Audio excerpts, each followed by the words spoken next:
hours, a lot of wax, a lot of buffing going on right now, Pat. Are you talking about the cars or what you did before you came?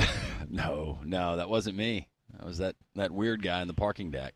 Molly Robinson is here as well. Hey, Molly. Yeah, thanks for finally letting me out of the studio. Yeah. And letting me come in public. You behaved so far. You didn't know this, but you were on secret probation. Oh.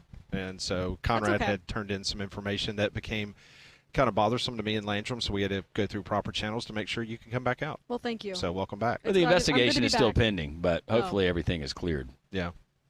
Good to know that you got a teammate like Conrad. Yeah. Yeah, thanks, Conrad. Yeah, Conrad. Thanks for helping out. So this is the 54th World of Wheels. It is, man. This is you and I have done 38 of these. We have done 38 of these World of Wheels. It's always a lot of fun. We're going to have Amy Coffey. She's going to be joining us.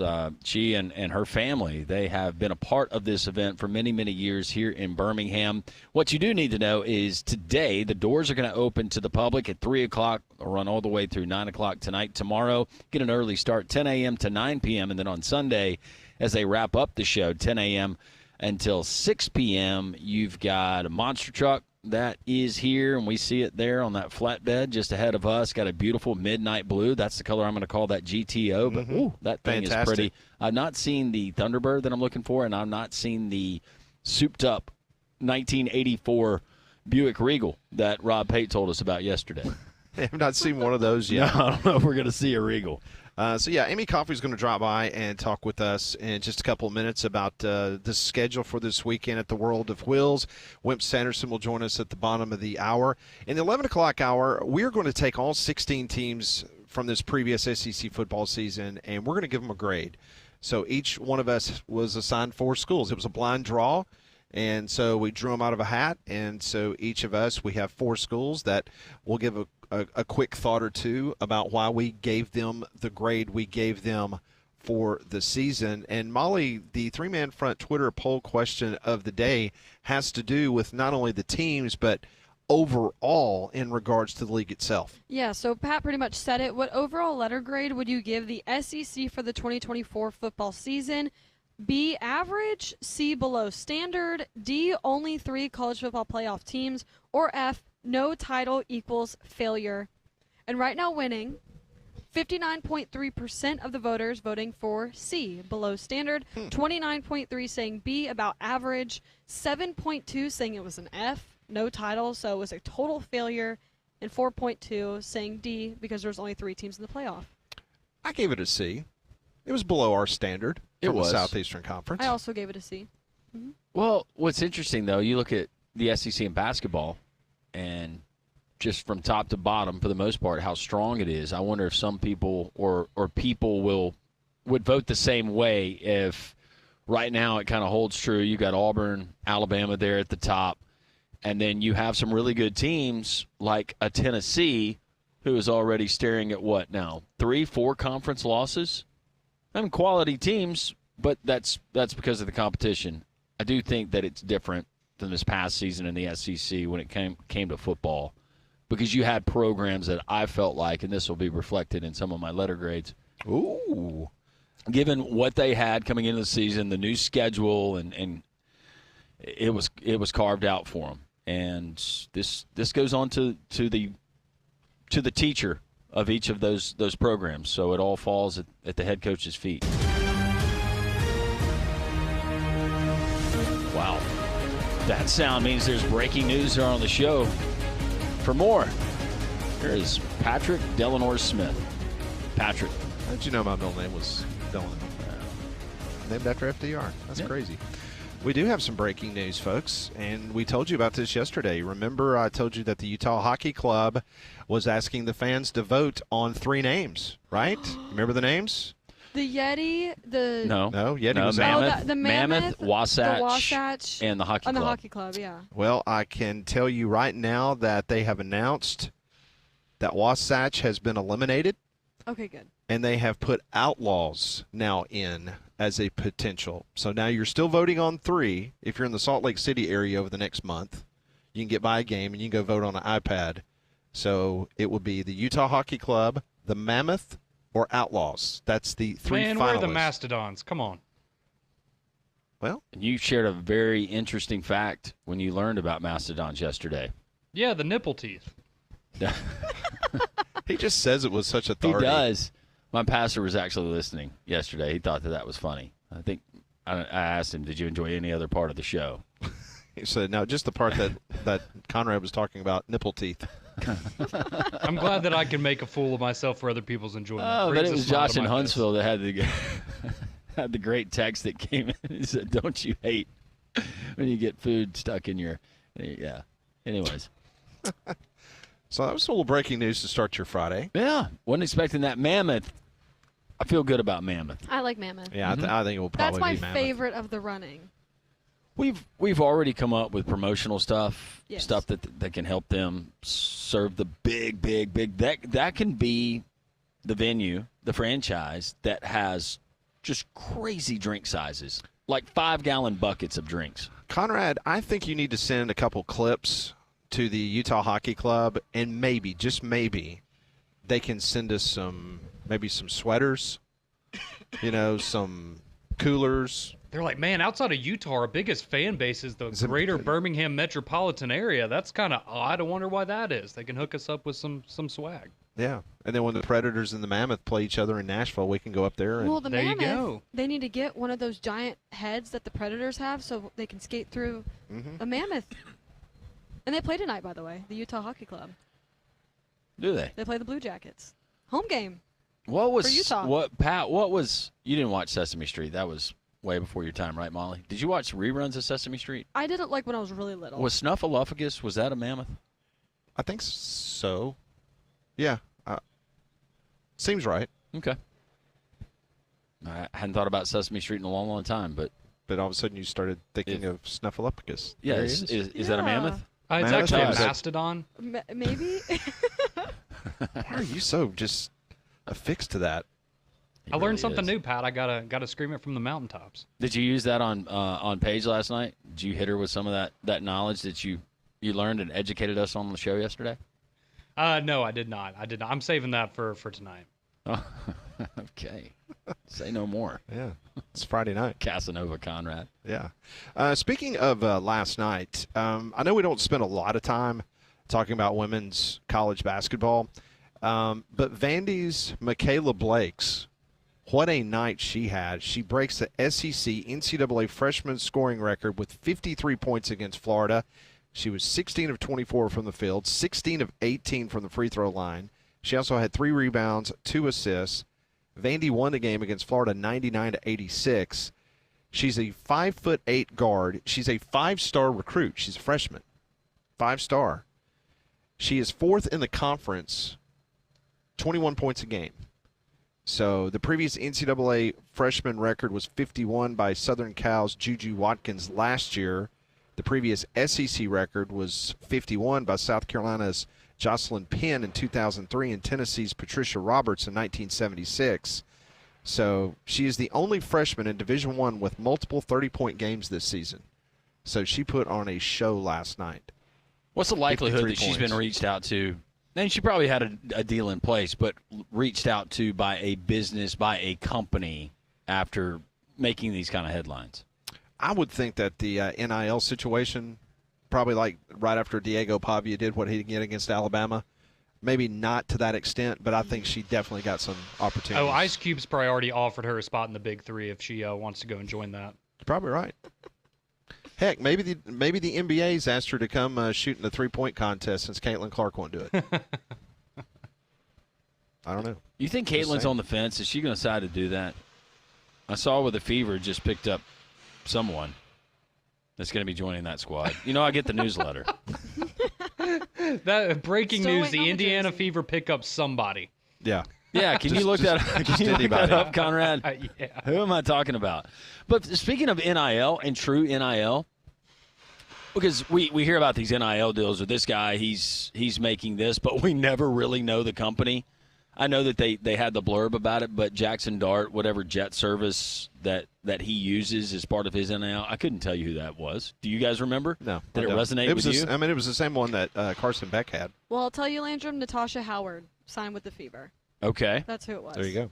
And she was drafted by the Fever in 2014, and y'all let her go, Landrum. You let her go. But this comes up because me and my wife, it was last week, went to eat at a local restaurant, and there on the table was North Carolina's Ian Jackson, and he is their spokesperson for this particular restaurant. And I thought, you know what? That's rare. But good for him. That's actually a guy. Scataboo was another one. I told you I saw the truck commercial. Yep. And unfortunately for the company that make the truck, I couldn't tell you what kind of truck it was. But it was a truck. But you just don't see it that much anymore. So now it catches your eye. Yep. Oh, that sounds good. We're live at the World of Wheels. You sound like you were really entertained. Yeah, by he that. sounded really engaged. Yeah, in that sounds good. Yeah, I was ready to move on. So Amy Coffey's going to be by in just a couple of minutes. I mentioned the fact Wimp Sanderson's going to join us at the bottom of the hour. Next hour, we will give you our grades from the SEC football season. We have got Andy Kennedy coming up at 11:45. Big game coming up tomorrow at Bartow Arena, and another big game on Monday night. So back-to-back home games for the Blazers. We'll talk to AK about that at 12 noon. Blake Lovell will join us from Southeastern 16. 12:30, Matt Baker from The Athletic. We'll get the very latest of what's going on with the ACC. I know you read Ira Schaffel's article last night in War Chant. It was an outstanding piece by Ira, and he's kind of saying pumping the brakes a little bit on all this talk from the ESPN folks. Whether it was, David Hale, who had a story, or anybody else saying that, yeah, all parties are going to agree to stuff, because from the Florida State perspective, he definitely made it sound like that was not going to be the case as of right now. Yeah, how lucrative is that deal going to be? And Ira did a great job of laying that out. So, yeah, Ira's going to join us, and we'll ask some of the questions I think a lot of people are asking as this thing unfolds. If you're the ACC, obviously, you want these lawsuits to go away, but there is the feeling that they're in Leon County, that it's going to be very favorable. Imagine that for Florida State. Yeah, I think if you don't win it in Leon County, like, where are you going to win? By the way, my buddy John texted me, and I don't know why he's keeping up with it, but he said, yeah, the Fever, they re-signed their other guard. So three-time WNBA champion Natasha Howard. She's going to sign with the Fever. Great. As a free agent. I'll give you her bio as we continue. Look forward to it. Forward it to me, please. It's going to be a whole segment. Just make sure it's a day I'm off. Amy Coffey from the World of Wheels. She's going to join us next here on Three Man Front.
Welcome back. It is the 54th annual World of Wheels. Landrum Roberts, Pat Smith, Molly Robinson, and Amy Coffey, like the drink, and spelled the same, No, joining us. Not the same. No. EY.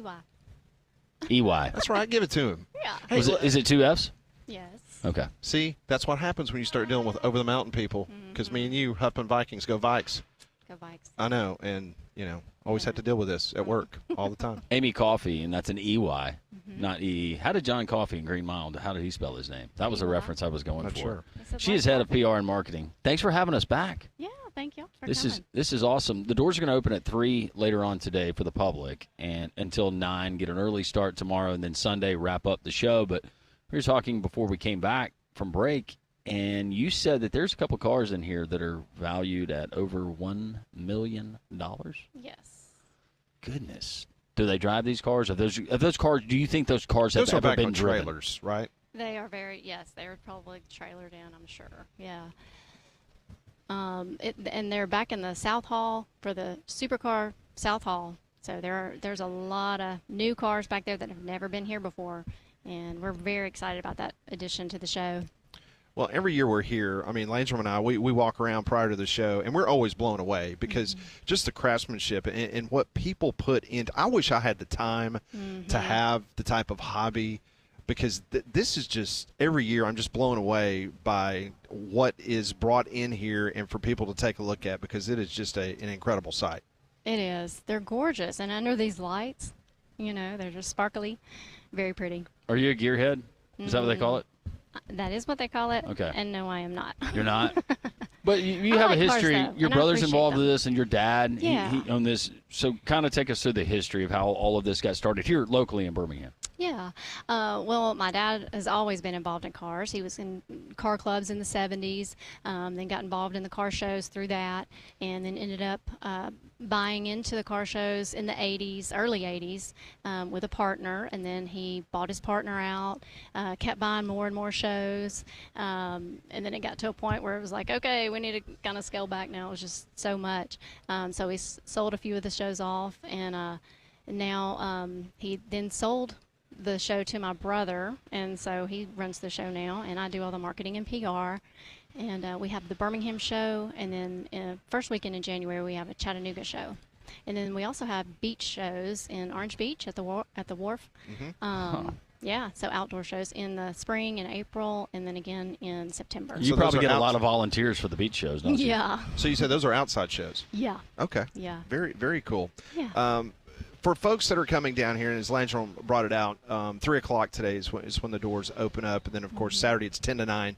Sunday it is 10 to 6. And parking down here, I know sometimes people get a little freaked out thinking, oh, my gosh, I got to go downtown. Where am I going to park? But there's over 6,000 parking spaces That's right. available for folks. And just for folks that maybe not have been down here to one of the exhibition halls, just kind of lay out the opportunities for them to be able to park and be able to get their family in. Yeah.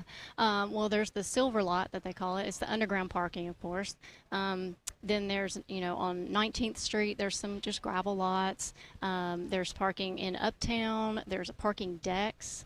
There's parking deck on 11th Avenue. Like every street has plenty of parking. Even if there's other events going on, there's plenty of parking available. When is the BMX stunt team going to get here? Because I know they're performing. I see I guess that's like a half pipe that we're looking at. Yeah, they're here. I think I see them over there setting up now. They'll be performing all throughout the weekend at different times. They've got a big space over there. They're going to do tricks and flips, and they might even get some people out there and jump over them. We don't know. Pat wants to do that. Pat, Yes. do it. Yes. You remember how I was a BMX guy in high school, Oh, Amy? yeah. Was he a rebel back in high school, back in the huffing days? Oh, that was so long ago. Oh, I don't remember.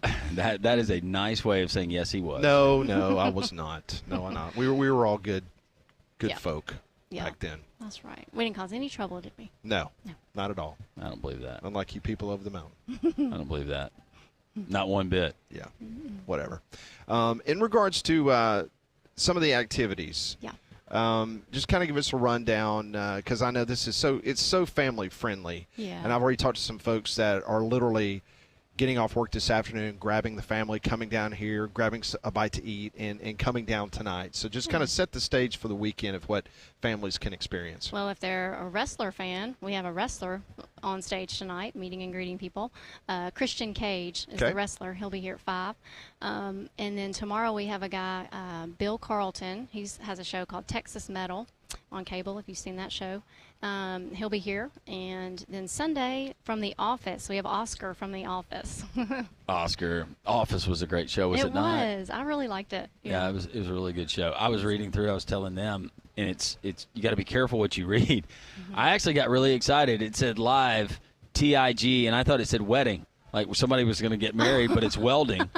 You can try your hand at live welding. We have had a wedding here one time. Have you really? Yeah. During the show? Yep. What? Seriously? Well, I think it was like right before the show opened. It was on Valentine's Day, and it was one of our staff. Yeah, and they got married. How about that? So you were in attendance for the wedding? Yeah, I was there. Were you in the wedding party? No, they just got on stage and got it. It was, That's pretty cool. Yeah, it was. So I wasn't that far off. We have a history of people. That's right. That Holy Union right here. Yeah. All right, I'm going to put you on the spot. Okay. I know she's already getting worried. She's looking at me. Give me those eyes. See, this is how I know that you guys got in trouble.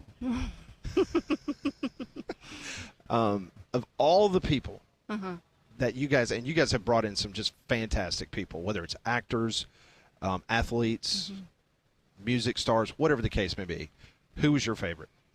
I think it was like Daisy Duke, Catherine Bach. Yes. Yeah, because I mean that was my favorite show when I was little, and so I really like Daisy Duke. What about Ian Ziering? He was here. Oh wow. Yeah. 90210. That's a throwback, right? I kinda He actually made remember a return trip. Oh really? He liked it so much. Oh, He's I a don't big. even remember. You well, remember better than I do. because he had an Ian Ziering poster up in his room in high school. Right. So right. that's why he knows. Right there on the ceiling. Yep. Yeah. That does not surprise me whatsoever. Okay, so today, 3 to 9, Yep. Saturday 10 to 9, Sunday 10 to 6. Right. Children 5 and under free. Free. That's fantastic. Children above that, it's just $5. Right. Right. And then adults, it's $19 at all O'Reilly Auto Parts stores. Yes. You buy your ticket there, and then it's $22 plus additional Ticketmaster and BJCC fees for anyone that does not. Or you go can just through get them the- for $22 at the door. Okay. Yeah. Okay. But yeah, if you go by O'Reilly Auto Parts on the way down, Save some bucks. Yeah, That's big time. discount. Can you encourage the BMX stunt team to do something before we go off the air at 2 o'clock? We'll try. We our just need to get best. some video. Yeah, we'll try. We'll And try. Molly wants to see if she can still ride a bike. Cool. It's been a while. Amy, it's always great to see you. Amy, thank you. You too. Thank y'all so Thanks for much having us. me. Absolutely. This is the 54th O'Reilly Auto Parts World of Wheels BJCC. Doors open at 3 o'clock today.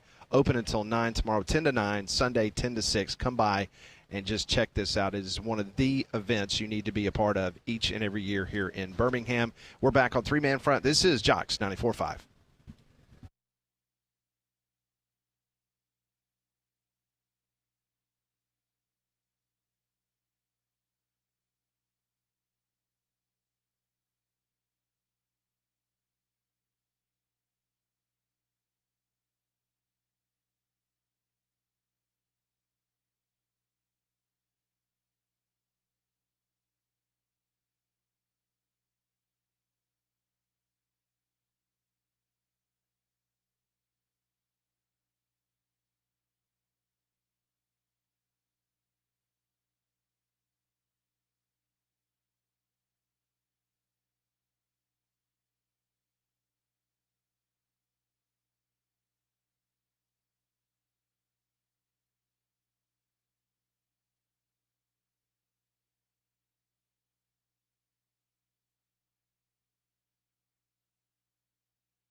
It's close to 10:30. Jocks 94.5. We are live at the 54th Annual O'Reilly Auto Parts World of Wheels in downtown Birmingham. Birmingham Jefferson Civic Center. Come on by. Doors open up at 3 o'clock today. We appreciate Amy Coffey, the marketing director, stopping by and seeing us. It's just another great event that the BJCC hosts every year. So take advantage of it. Doors open up at 3. Well, this is a great time to remind you that No Shoes Nation is headed to a new dimension here in 2025. Kenny Chesney is going to be performing live at the Sphere in Las Vegas for 12 shows this May and this June, and you could be there to take it all in. One lucky winner is going to score a trip for two to this once-in-a-lifetime concert experience. The trip includes round-trip airfare to Las Vegas, a 2-night stay at the Virgin Hotel, entry into the VIP pool party, as well as 2 VIP tickets to see Kenny Chesney live at the Sphere. All you have to do to enter is text the national keyword reality to 95819. Again, text the word reality, REALITY, to 95819. Contest rules are available for you at jocksfm.com. Good luck. Coach Wimp Sanderson is going to join us momentarily, brought to you by Crane Works. As you wake up this morning and you peruse the net rankings, no big change. Auburn still number 1, Tennessee at 4, Florida 5, Alabama at 6. That's what they were yesterday. Kentucky at 10, A&M 17, Ole Miss 22, Mississippi State 24, Missouri 27. That is amazing, Landrum, to sit there and look at, 9 teams in the top 30 from the Southeastern Conference when it comes to the net rankings. That is pretty incredible. Well, what's really incredible about it, and it's great for somebody like me, I don't have a whole lot going on. I'm going to go to Bartow, watch UAB as they host Charlotte tomorrow at 1. But think about the matchups we get tomorrow. Tipping it off at 11 a.m., you get Florida and Tennessee. That should be a pretty good game, wouldn't you think? Tennessee coming off a couple of losses after they got blown out by 30 earlier in the season at Exact Tech. Tomorrow at noon, you got number 20 Mississippi State number 14 Mississippi State hosting number 20 Missouri in Starkville. Auburn and Ole Miss at 1. That should be good there in the Pavilion. You got Vandy and Oklahoma, 16-4 versus 15-5. Georgia taking on Alabama, 3 o'clock at Coleman. Texas LSU, okay, not that great.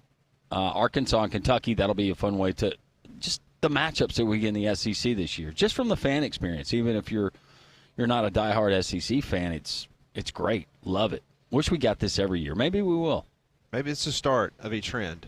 We're trading off not having any football teams in the college football championship. Instead, we're going to send 13 to the NCAA tournament. Absolutely. Let's talk some basketball each and every week. Coach Wimp Sanderson joins us thanks to Crane Works. Lift it, load it, grade it, grind it, move it, haul it, rig it, dig it, Crane Works, Rental Works, yeah, the big dog's got it. Wimp Sanderson on 3-Man Front is brought to you by Crane Works. Lift it, buy it, rent it, the big dog's got it. And now, Wimp Sanderson. I faced it all, and I stood tall, and did it my way. And in all his glory, the Coach Wimp Sanderson joins us, courtesy of Crane Works on the Buyers Right Insurance Hotline. Coach, how are you on this Friday? Well, I'm fine. You gave out all my information. What? What are you talking about? When you gave out all the schedule, I was going to talk about that for a minute. You're going to talk about it? You've got to talk about it. Oh, okay. But hey, can you lead off from last week, because we had people texting in after you went off the show about your Rupp story, your Kentucky Adolph Rupp story? Can you tell us that story? Tell that story? Yes, Absolutely. Sir. Yep. Okay, it's going to take a while. That's okay. We got time. No, it's not going to take that long. Okay. Everybody thought that Coach Bryant left Kentucky because basketball was so good and he and Coach Rupp didn't get along. Completely 100% untrue. Every time Kentucky came down to Tuscaloosa to play the night before the game, Harry Lancaster, the assistant, and Coach Rupp would have a party, and they would invite Coach Bryant's, our basketball staff, and I was a little old punk that got to go the first year, and some of the coaches, and they would have a party, and Coach Bryant and Coach Rupp would tell stories with each other and laugh about the media, busting them. They probably were jealous of each other, but you couldn't tell it. So when they do that, they drink a little bourbon, rum, a bourbon. Okay. Not a little, a bunch. A bunch. And it's about 10, 11 o'clock, and it's time for us to go in. So Sam Bailey, Coach Bryant's right-hand guy, is going to drive, and Coach Riley's going to be in the front seat, and Coach Rupp is going to be on my left side, and I'm going to be on the right side in the back seat. So we're fixing to drive to the hotel to get Coach Rupp back to the hotel. The winningest coach in the history of basketball at that time. None of you guys were born. So off we go, one red light after another, and all of a sudden, Coach Rupp keels over in my lap. Whoa. I don't know whether he's dead or not. I think he may be dead. The greatest coach in the history of basketball is keeled over in a punk basketball's lap. I don't know exactly what to say. Oh. And I said, Coach Bailey, don't say nothing. I said, Coach Bailey, the booger bear is still laying in my lap. I said, Coach Bailey. And about the fourth Coach Bailey, Adolph Rupp raises back up. Whew! Was I happy? I bet you were. Oh my heavens, Dave Maul! Here I am in the back seat with the greatest coaches ever. I think I was a GA. I've been there 1 year. I wasn't nobody. And so Coach Rupp, now he'd take a snort if you didn't watch him, and he might take two. But when he got through, he had a hard time finding the car, and I let him in on his side, and I get on my. But I had no idea he was going to keel over in my lap. So that's the cotton picking story. It ain't a real funny story, but It's hilarious. It is story because he didn't die. That booger bear is keeled over in your lap, and you're calling Coach Bailey's name to. I don't know whether to tell Coach Bailey to stop the car, to drive fast, or to what to do. The guy, the greatest basketball coach in the history of Kentucky, has died in my lap. But, well, that'd be a great trivia question right there. Oh yeah, that would be a real good. That'd be real key. Yeah, sure it would.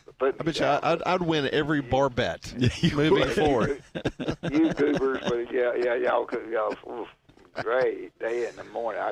But they liked each other and they partied that way every time. Burt Bank had a radio station there, and he would have all of them out, and they it blanket holy water, and it'd be wild on dirt road lizard. Well, before we move on from Kentucky, that's fine. I want to ask you. I want to ask you this question about Coach Cal coming back. How do you think the Big Blue Nation? Talk about that. Yeah, how do you think Big Blue Nation will treat him tomorrow night? Well, obvious to our listeners, I think that they'll treat him pretty nice. I think there will be rednecks who will holler at him. They will like it if he gets beat real bad. But at Arkansas, they'll love that. But I think he'll treat him. He had some great years there, and he did a good job. He did a good job there. In the last year or two, he's been down. They haven't played as well. If you coach basketball long enough, it's going to get you anyway. And so I think I'm answering your question by saying there'll be some mixed boos. Those goobers that already drank that fire water before they got to the game, because the game's at 8 o'clock. Ooh. So they've already had some fire water.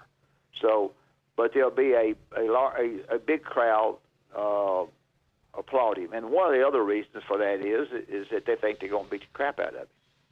So that's what it is. And do you think they're going to beat the crap out of him?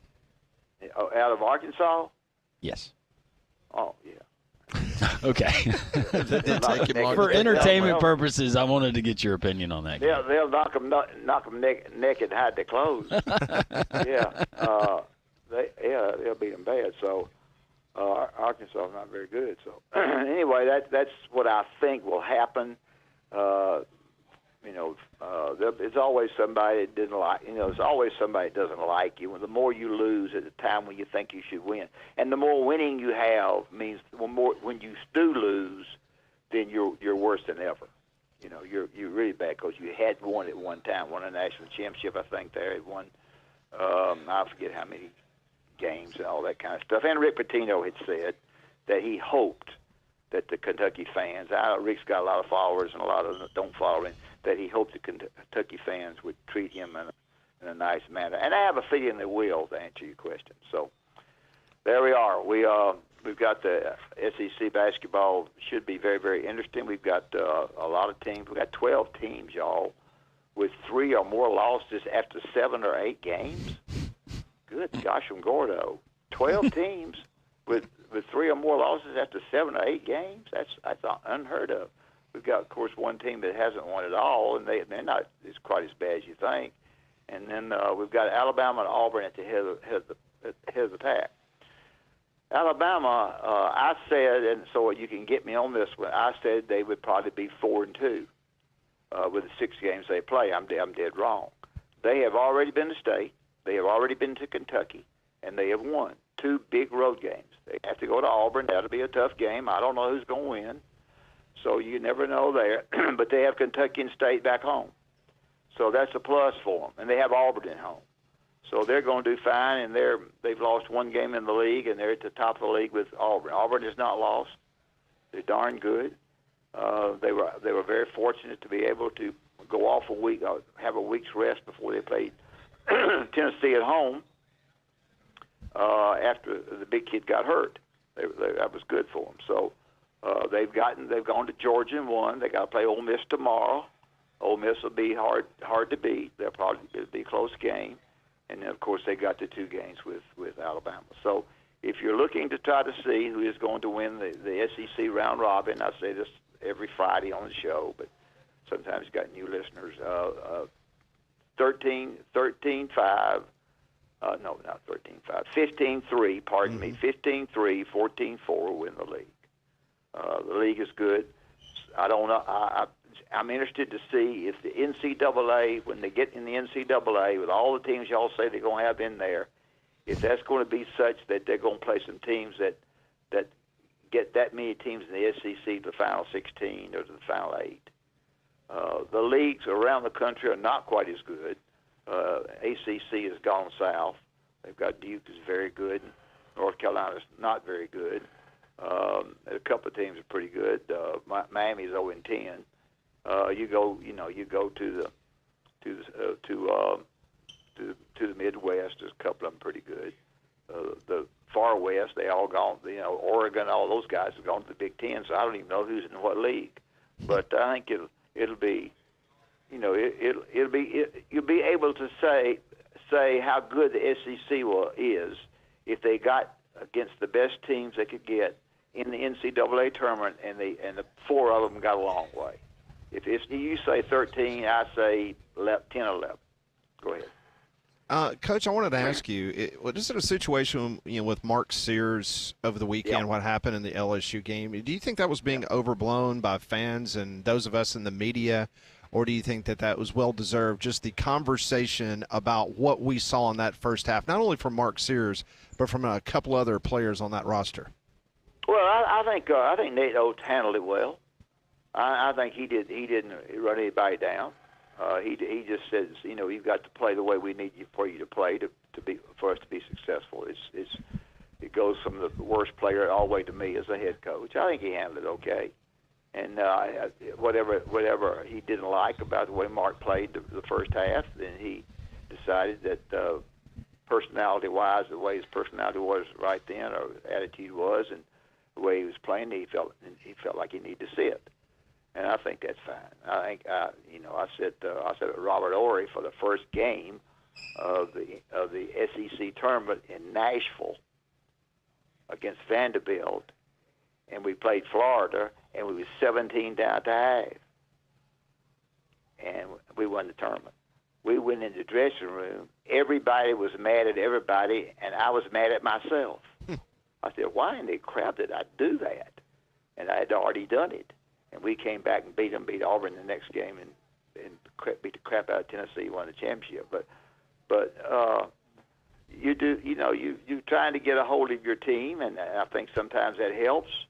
I think when he played at Mississippi State, he was a little bit tentative to start the game, but he was certainly a big factor in that game. Alabama's very good on the road, and everybody's always trying to compare what I did with Nate. I'm not a record comparer. I ain't good as Nate. Nate's did better than I did. Everybody's got to coach the way they can coach at the period of time that you can do things. We gave them $15 a month. Laundry money, they don't do that now. They give them millions of dollars. It's just different. Everything's different. So, but I think Alabama and Auburn both, they've done a terrific job at Auburn. They're very good defensively. It'll be very interesting. And you will know who's going to be the round-robin champion out of those two games probably, unless somebody gets upset. You want to call the Ole Miss game at Alabama upset. Okay, Ole Miss not bad. We'll see. Coach, hear me out. Okay. For the people, and I'm not saying that Auburn's going to run the table in conference play, but for the people who say maybe it would be good for Auburn to lose a game before the postseason tournament, what are your thoughts on that? Never good to lose. Okay, that's what I Never good to lose. I mean, you feel better about yourself. Now, if they're saying you lose a game, you're going to get mad because you lost it, and you're going to play harder the next game. Maybe, I don't think that. Winning is with the preparation. Winning is getting better players than your opponent and getting your kids to play. And sometimes the psychology, or whatever you want to call it, enters into that to get your guys to play. Everybody that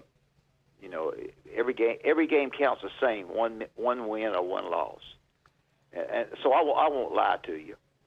I made the Auburn game different. And I got friends at Auburn and AD. I know all of them. I made the Auburn game different. You didn't want to see me the week of the Auburn game because you didn't like me. And I made it. I've already told you. I had somebody from Auburn write my team a letter and tell us how sorry we were. And it was, and Mark Godfrey looked at it and he saw it was postmarked Auburn. He thought he was trying to figure it out. He thought he was real smart. And I did differently from that. So I'm a little bit. I'm lying. But I tried to get our team ready for Auburn as much or more so than I want to be darn sure the other 16 games we were ready to play. But for whatever reason, I felt like beating them because I was doing in-state recruiting and getting a lot of players from Birmingham, and I wanted to be able to carry the torch when I went to their home. So that was one of the reasons I did that. I won't give you the other reasons. What else? Coach, I don't know. I've already given you the Adolph Rupp story, so that's all my stories today. I've got some I think about as I go through life, and I'll tell you some. We love your stories. Our listeners love your stories. Yeah. Well, anyway, go ahead. If you got anything else, I'll talk. If you don't know, I just wanted to ask you about our great friends at Craneworks. Well, I'll tell you one thing. David Upton is terrific, and Craneworks is double terrific. They're the most trusted name in crane and equipment rental you can get, and for 30 years they've got the trained operators. They know what they're doing. The job is done correctly. You can get on craneworks.com, and I guarantee you'll learn a lot about them. They're in Birmingham, Nashville, Mobile, Huntsville, and you can check them out. The rental works. You can check out Waste Works. But call David, tell him that you heard me on the radio show and you think you ought to keep me. And I appreciate you guys having me on, and I'll talk to you next week. Coach, we appreciate you. Thank you. Have a great weekend. All right, bye. Thanks, Coach. Coach Wimp Sanderson, courtesy of Craneworks on the Buyers Right Insurance Hotline. For all your insurance, financial, and HR needs, it's Buyers Right Insurance, a Higginbotham partner. Electrical, muscle stimulation, fitness, that's what you're going to get at Mandu. It's right there in downtown Homewood. They make it easy on you. Whether it's you don't like going into a gym, it's a relatively private setting there at Mandu, and boutique fitness, that's what I like to call it, because you're in and out. It's electrical muscle stimulation fitness, so when you go in, they put you into a suit. They have all kinds of changing rooms. You go and you put that suit on, and then you go through a workout. The workout's 15 minutes. That's right, 15 minutes. And because of that deep tissue stimulation and what you're going to be getting with all of the technology that goes into it. 15 minutes in that 15-minute workout, that's equivalent to 6 to 8 hours in a gym, and you're going to get results. I've gotten results. Other Great Jocks listeners have tried it, and they love it. They've gotten results, and that's what it's all about. It's Mandu in downtown Homewood. Your first visit is free, and you go through the workout, so you can see if you like it. I can't guarantee you will like it. I can almost guarantee that, but I can guarantee you're going to get results. Mandu in downtown Homewood, MANDUU.com. Tell Paul and his great staff that Landrum from Jocks 94.5 sent you. We are live at the World of Wheels in downtown Birmingham at the BJCC. The doors open up at 3 o'clock. We'll be here up until 2 o'clock, so come on by. Oh, Molly, can't take her anywhere. I know. She just can't resist that GTO right in front of us. It's a pretty car. More Three-Man Front live from the World of Wheels on Three-Man Front on Jocks.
It's 10:52, Jocks 94.5. We're live at the World of Wheels in downtown Birmingham. We will be here until 2 o'clock. The doors officially open at 3 o'clock, but there's already bustling. School chillins. Yes, a lot of children are getting an opportunity to break away from school. It was a certified trip. It was not like they're skipping school. What are the chances that one of the teachers thinks that Molly's one of the students? Get back on the bus, Molly.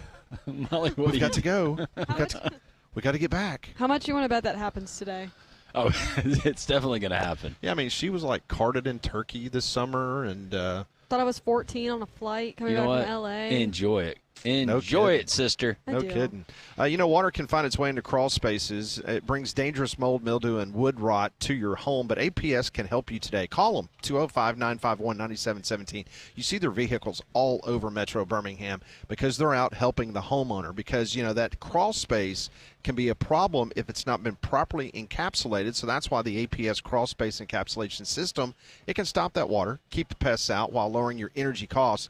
The engineers at APS, they can design a plan that can help you today. Go to their website, alabamaprofessional.com, or call them at 205-951-9717, established in 1977 to solve the most challenging issues around your home. That is Alabama Professional Services. We do have texts that are coming in, 205-834-9450. Posey sends us an image, which I always love if they're appropriate, and it's Snuffleupagus.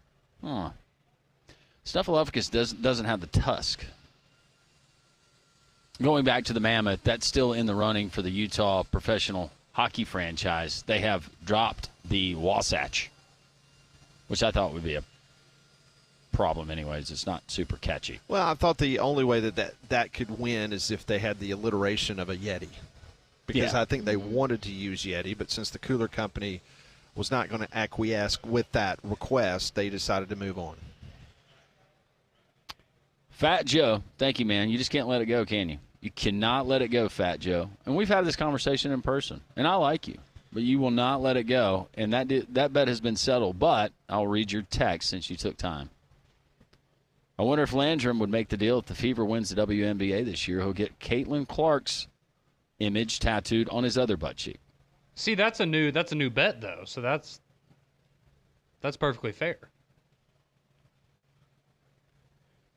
Well, Conrad, I thought the deal was just for that specific there's an opportunity. tattoo. You think Paige would have a problem with you putting another female's likeness on your derriere? Nope. She has to look at that for the rest of your lives? I think she would applaud me for holding up to our wonderful listeners Well- and doing what they want. Well, you know what? Well, that is on the table.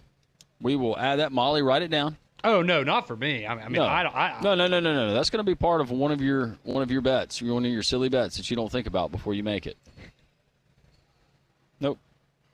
I just think the listeners would be disappointed if it was me instead of you. That's all. To say it's never good to lose is complete nonsense. All you have to do is think about it for 1 minute to know it is nonsense. Most recent example, just ask Ohio State. Going back to the conversation we had with Wimp.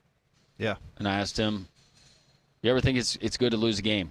If you've won a bunch of games and then you got the postseason coming up? And he said no. I thought that he would say that. Don't you think the close wins that they've had here recently probably have their attention? Very much so.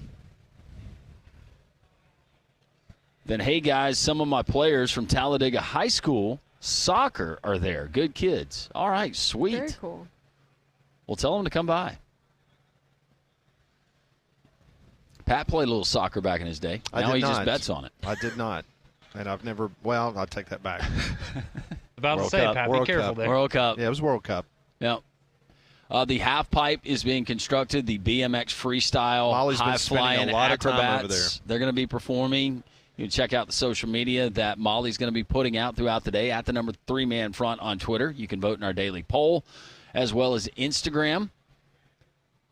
Maybe we'll get Molly on one of them BMXs. Our SEC football coaching grades for 2024. All of us have 4 teams. We will go through that next as we continue live from the World of Wheels in Birmingham.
Welcome in. It's 11 o'clock. We are live downtown Birmingham, the BJCC Exhibition Hall. Doors will open up at 3 o'clock today for the 54th Annual World of Wheels. We appreciate Amy Coffey joining us at the beginning of the show, the marketing director for the World of Wheels, the 54th version of this, and just some incredible vehicles. It's going to be a lot of fun this weekend. The doors open up at 3 o'clock today. Children under 5 get in free. Children above 5, that's going to be $5 from ages 6 to 11. Go by O'Reilly Auto Parts stores, $19. Get your tickets there, and then come on down here for the fun and frivolity all weekend long at the BJCC. Speaking of the doors just opening, just down the road from us near Railroad Park, it's our friends at Rambler Sports Bar and Grill at the Finnick. They're open for lunch, but also for happy hour, for dinner. It is a great place to go and consume sports or just hang out with friends. They got 24 screens inside a Rambler Sports Bar and Grill. One of them, though, is 283 inches. It's that high-definition projector screen. They're all high-definition, and you get 4K in there, but just optimal audio and an award-winning menu while you're hanging out. They've got a lot of handcrafted cocktails and drink selections, like, for instance, the Dragon's Fire. That's their UAB signature cocktail. The Toomer's Lemonade for Auburn fans, and the Yella Slamma for Alabama fans. The entire SEC represented there on the drink menu. Also the cold beer, but don't forget about the food. And I told you last week, I love the Hail Mary. That's the fried shrimp, the farm-raised catfish, Cheddar Bay biscuits, mac and cheese, collard greens. Come on. But also the great burgers. That smash burger is absolutely outstanding. And then just awesome pub fare if you want to go with the pregame, some of the starters they have there as well. It's Rambler Sports Bar and Grill. It's 1630 2nd Avenue South. It's there at the Finnick near Railroad Park. Rambler Sports Bar and Grill. Get in this weekend and enjoy all the action. So earlier this week, we put all 16 teams in the Southeastern Conference for football, and we dropped them in a baseball cap, and we each drew 4 schools.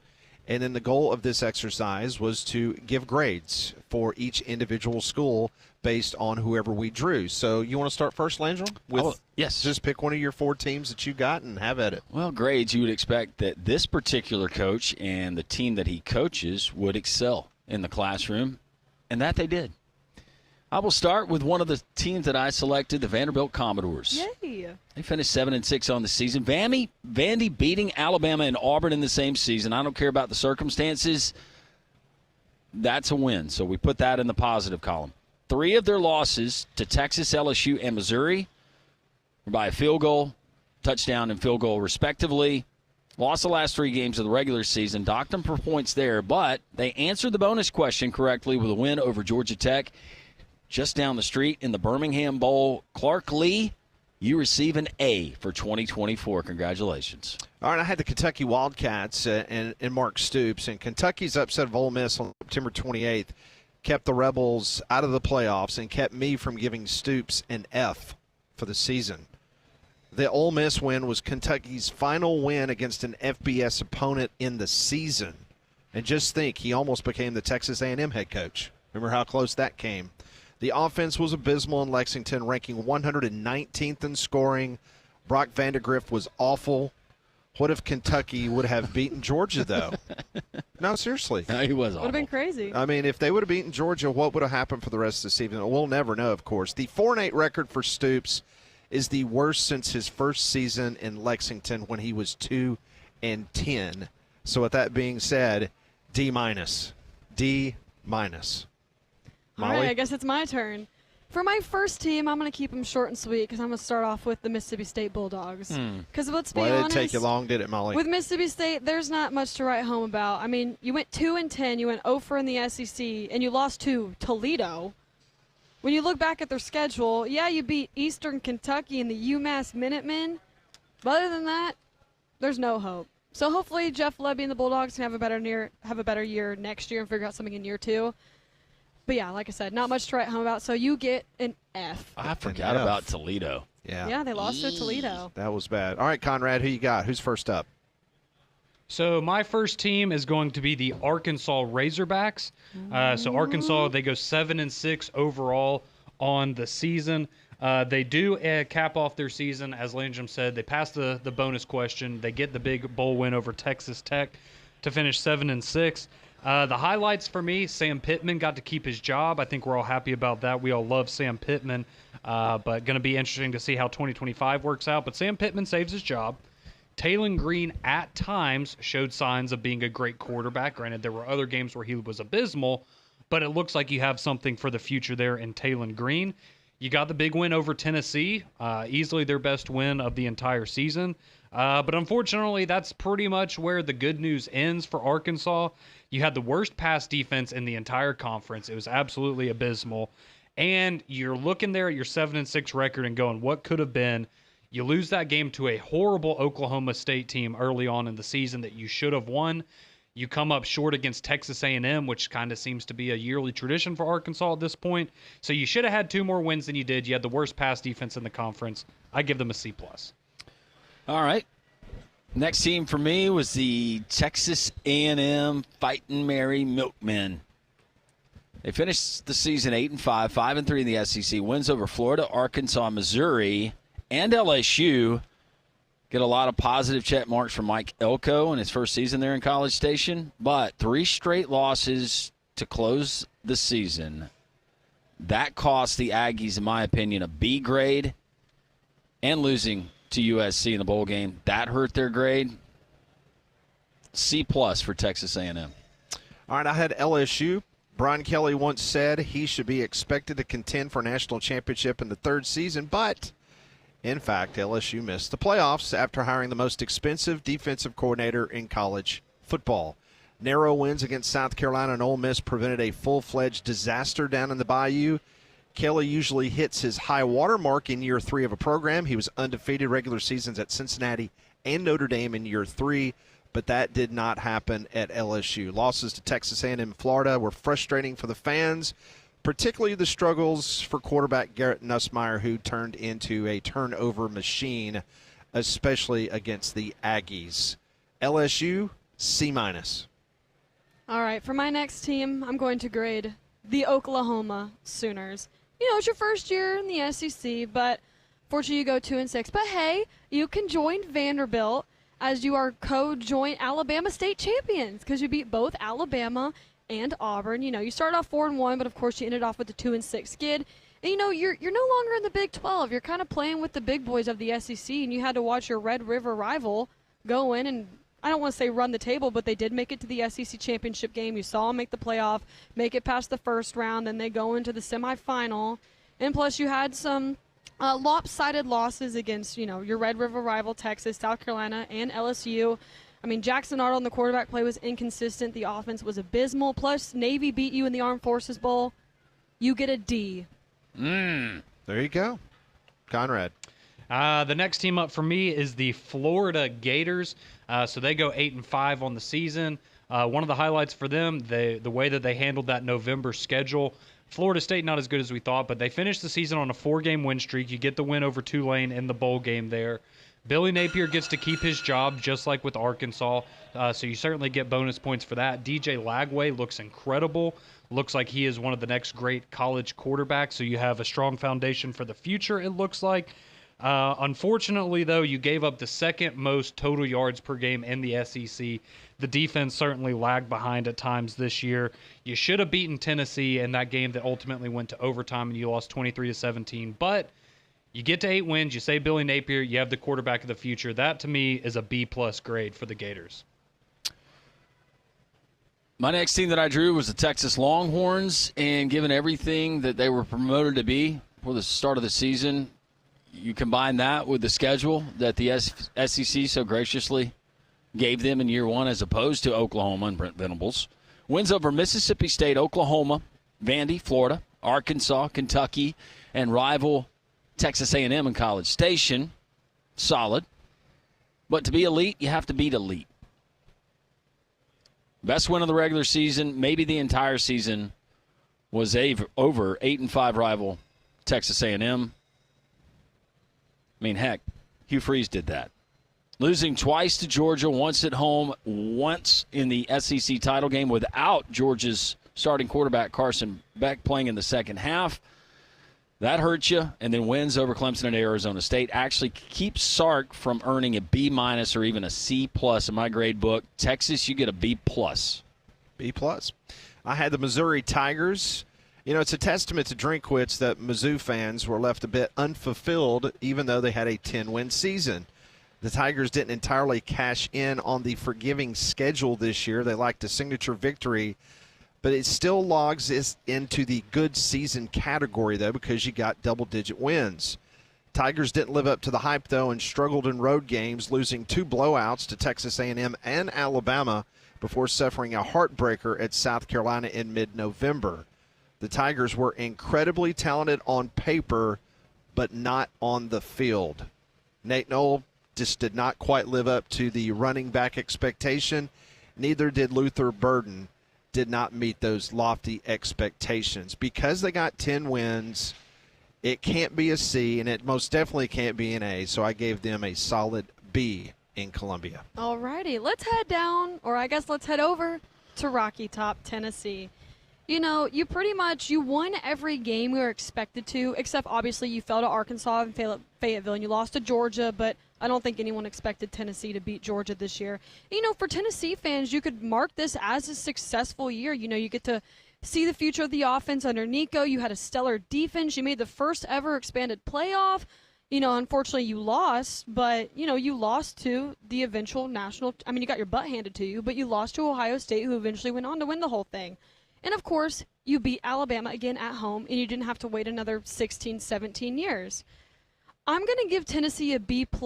I was wavering between a B+ and an A, but I don't want to give them an A because of how much we did kind of see the offense start to taper off in the second half of the season. But I do think the future is bright for the Vols, so a B+. Alrighty, my next team, this is the lowest grade that I handed out. I have the Ole Miss Rebels. Shame on you. I know. I'm sorry, Pat. Shame on you. So Ole Miss, and this rating is more a credit to Lane Kiffin and what he has built at Ole Miss. That this year was a disappointment. Don't suck up. Oh, I'm being honest. Getting to double-digit wins is impressive. That's not something you saw a ton of before Lane Kiffin got there, and now that is the expectation. So you did get to 10 wins with your bowl win. Jackson Dart looked great. Trey Harris, when he was healthy, looked like one of the best receivers in the entire country. The defense made big strides under Pete Golding. A lot of the transfers on the defensive end, the Walter Nolans, Trey Amoses, really paid off. So all of that is the good news for Ole Miss. The bad news, though, you don't make the playoff. You can't capitalize on your easy schedule relative to the rest of the conference. You lose somehow to Kentucky. The Florida one, bad, but I can understand. But you lose to Kentucky. You never found out or established a real run game there. And ultimately, that kept you out of the playoffs. So I have to give Lane Kiffin and Ole Miss a C-. Okay. I can live with that. My final team was the Auburn Tigers. Oh, boy. Wins over a bad Kentucky team in Lexington and at home versus Texas A&M. That keeps Hugh Freeze from having to take my class again. Losses to Cal, Arkansas, Oklahoma, and Vandy. At home, those were avoidable. Gross mismanagement of timeouts, clock in general, play calling, running back neglect at times. That magnified that Auburn's roster and schedule could have, and in my opinion, should have produced at least 2 to 3 more wins. Easy. Hugh Freeze for 2024, you receive a D. A D. A D. As in dog. As in dog. Doo-doo. That's a good one, Molly. Okay. So proud of you. You're coming along nicely. All right, final team I had, the Georgia Bulldogs. The Bulldogs' gauntlet road schedule was too much to overcome in Tuscaloosa and Oxford. The team was too inconsistent from week to week, and the defense was most certainly not what it was in the past few years. Carson Beck was a complete mess in October, recording as many touchdowns as he did interceptions. Inconsistent offensive line play and the lack of a rushing attack, but the Bulldogs were able to string together enough wins late. Credit Georgia for capturing the SEC championship, but it was fortunate to avoid losing to Georgia Tech. But then went on to have a major fight on their hands in the college football playoff, and they lost. So, with all that being said, it's not a typical Georgia season. I give him a B+ because that rough road schedule was something else, but they won the SEC championship. Not the standards we're used to Georgia, but I gave him a B+. All right, we're going to stay in the state of Sweet Home Alabama so I can take on the Crimson Tide. For starters. Be careful, era. Molly. I know. Lots Conrad, riding on this. This one's for you. Social media is about to be ablaze. Like I was saying, the new era, new coach, and it felt like that Kalen DeBoer had the pretty much impossible task that anyone could ask of a new coach to follow in the footsteps of the greatest of all time, Nick Saban, and it kind of felt like it had to be, a CFP berth or SEC championship game or bust type of year. And I know we talked about this ad nauseum, especially the beginning of the season, but we kind of talked about, okay, maybe 9-3, 10-2, and you expected those losses to be to like a Georgia, maybe a Tennessee again, LSU, maybe to a rival, something like that. But when you look at the 3 losses, you lose to Vanderbilt, of course, Tennessee, okay, but then you lose to Oklahoma, a bad Oklahoma with that. So, there's some issues, and given the talent that Kalen DeBoer inherited, quite frankly, that is unacceptable. It kind of felt like Alabama. They didn't seem like themselves. I mean, yeah, you beat Georgia, the SEC champion Georgia, but, of course, you manhandled, like, Mizzou at home. You beat LSU in Tiger Stadium. You beat your rival. But do those wins really outweigh the losses that you had against Vanderbilt and Oklahoma as well? I mean, this was like the second most penalized Alabama team in the last 15 years. And, you lost to Michigan, a bad Michigan team whose half of their roster opted out of the ReliaQuest Bowl, and SMU made the CFP over you. So I'll say it, if Kalen DeBoer, if he doesn't win double digits this upcoming season, I expect major conversations to be had, but I will give him the benefit of the doubt because, again, he did have the impossible task. I'm going to go with a B-. You still won 9 games, but still, you lost to Vandy and Oklahoma and Tennessee. And you won the Iron Bowl. Alabama fans don't care about that, Pat. No, they don't. No, we only count championships here. All right, so to wrap this all up, the 16th team, my last team, I had one of the biggest surprises in the league this year, maybe the biggest surprise. That would be the South Carolina Gamecocks. So South Carolina, they end up going 9-4. Man, I would have given them extra points, but they had to lose to Illinois and Brett Bielema and allow him to go on his Twitter tirades for this entire offseason.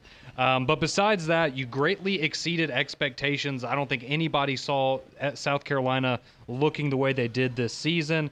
Dylan Stewart and Kyle Kennard were 2 of the best edge rushers in all of college football. They had one of the best defensive lines this year. Lenora Sellers, similar to DJ Lagway at Florida, looks like one of the next great quarterbacks in all of college football. So you have a great foundation there. Rocket Sanders looked really good, finally getting healthy, transferring over from Arkansas, which was good to see. But you did lose some of your momentum by falling to Illinois in the bowl game, and you got absolutely destroyed by Ole Miss earlier in the season. But all things considered, I think it was a great year for Shane Beamer. High expectations for 2025, so I give South Carolina an A for their 2024 season.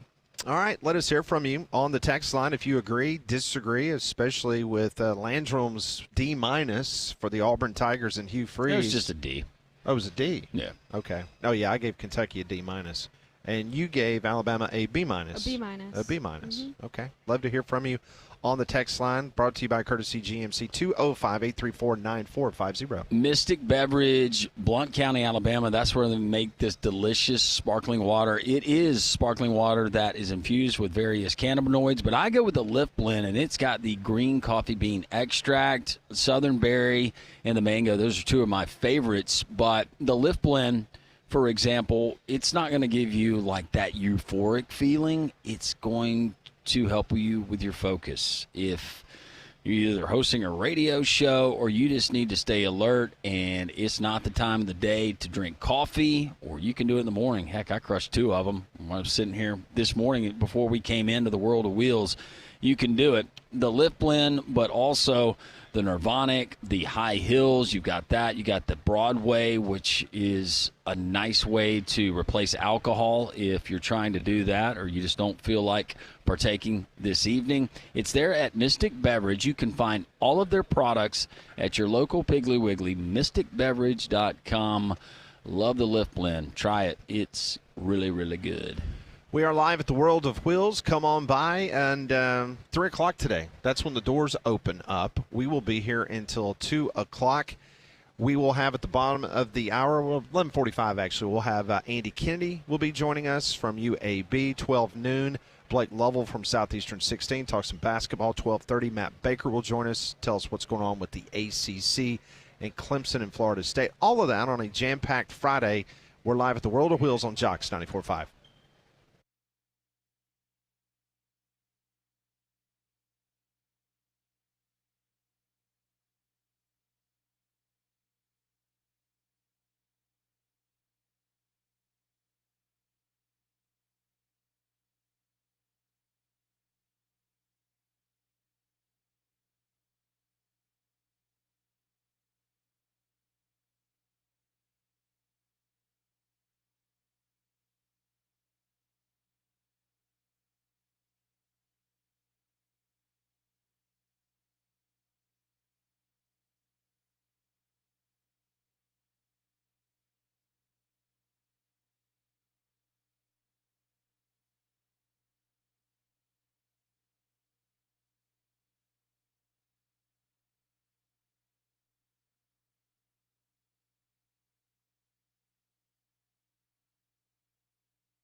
$11:24. We continue live from the World of Wheels here at the BJCC. Open to the public. We got school groups that are here now.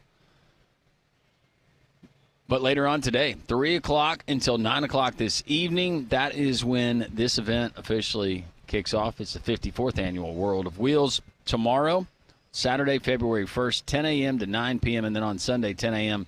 until 6 p.m. Admission is free to children 5 years of age and under.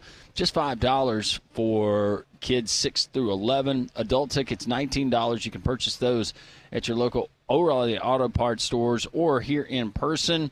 $22 at the door.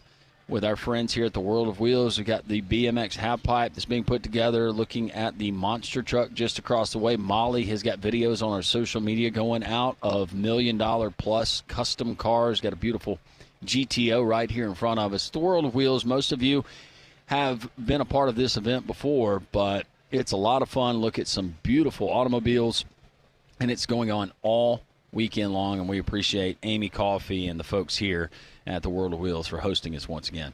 You know, it's supposed to be in the mid-70s next week, which means spring is right around the corner, and you need to make sure before these big storms start coming through Birmingham that your home is properly equipped and your roof is good to go. And I'm talking about check for loose shingles, and if you have loose shingles or if you maybe have some undetected leaks in your attic, those need to be taken care of right now before we get into the heavy raining season in the spring. That's where Abide Roofing comes in at 205-922-7134. AbideRoof.com. That is the website. Travis Lloyd and his gang, they're going to just do a fantastic job for you. I recommend them 100%.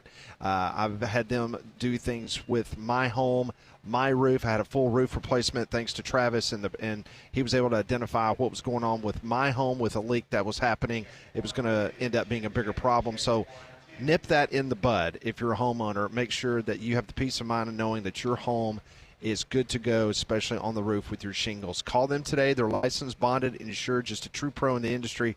Get your free roof inspection today. 205-922-7134. That is AbideRoof.com. Did you feel like any of our SEC coaches/teams letter grades for the 2024 season were out of line? No, egregious? I thought they were extremely fair. How about you? I think so too. Yeah, I pretty much agreed with everybody. I mean, I didn't agree with Conrad's Ole Miss assessment, but no. I wouldn't expect anything less from Well, why him. Well, you're partial, So and that's why Conrad got to grade them instead of you, Pat. Are you feeling good about Ole Miss next season? 8 home games, first time in school history that the Rebels will be having those 8 home games. We do have some NCAA betting odds for tomorrow for the SEC slate. They have been updated All by our friends at FanDuel. I like when you do this because it kind of cleans the palette, so to speak, Yeah. for me. Okay. And then I start formulating the plan for tomorrow. All right, first game, we are going Florida and Tennessee in Knoxville. Tennessee is a 4.5-point favorite in that game. Okay. Next up in the SEC, Missouri at Mississippi State. Tricky game. Mississippi State, a 6.5-point favorite against Missouri. Auburn and Ole Miss in Pat's beloved Oxford, Mississippi at the Pavilion. 1 o'clock tip there. Auburn is a 6.5-point road favorite. I thought it would be under 5. Did you? I did. I actually thought it'd be more. Over under is 148.5, Pat. But you don't really start paying attention until halftime. It's been the run lately. Kentucky minus 10.5 as they host Arkansas. We have no line for Alabama and Georgia right now, unfortunately. And also Duke and North Carolina. Duke by 12. Battle for Tobacco Road. Duke is a 13.5-point favorite Oh. at home against Ian Jackson, who's got a lucrative NIL deal through a restaurant that I was eating at last week. There could be some very interesting conversations going on in Chapelville after this season with this basketball team. Mm-hmm. He bought himself some time with a little did. early magic. Yep. But he's one of their own, and that's the problem with hiring somebody who's near and dear to your heart as a program, because it's all about business, and the Carolina faithful will not be putting up with just above 500 seasons or missing the tournament. No. That's inexcusable, right? Not in basketball at all. So, yeah, keep your eye on that story because they lost the other night to Pitt, and that was, yeah. That's tough. Yeah. Well, we're currently in the middle of flu season, so make your home healthier with Trane's Clean Effects Home Air Cleaner. It removes up to 99.9% of airborne particles, including those that cause virus, is 100 times more effective than standard air filters and 8 times more effective than HEPA room filters. So go find a dealer near you at Trane.com. Coming up, we will find out where JR from TakingVegas.com, he's going to give you the free pick on the air, but what he's got prepared for this weekend, I'm sure it will be heavy basketball, but also previewing the big game, the Super Bowl, coming up next weekend as well. JR is next as we broadcast live from the World of Wheels here at the BJCC. 3-man front and Jocks 94.5.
11:33. We continue live from the World of Wheels here at the BJCC. The doors are going to open to the public at 3 o'clock. Runs all the way through 9 o'clock tonight. Then bright and early tomorrow, 10 a.m. It runs through 9 p.m. tomorrow as well. A lot of fun events planned. And then on Sunday, they wrap up the show 10 a.m. until 6 p.m. You can pick up tickets, $19 at your local O'Reilly Auto Parts store. You can get them here at the door, but it's the 54th annual World of Wheels, and we appreciate them having us here on Three Man Front and Jocks 94.5. He joins us throughout the season, whatever the season may be. It is our buddy JR from TakingVegas.com, and he joins us on the Buyers Right hotline. JR, my friend, how are you on this Friday? I'm doing outstanding. I could not be more pumped up.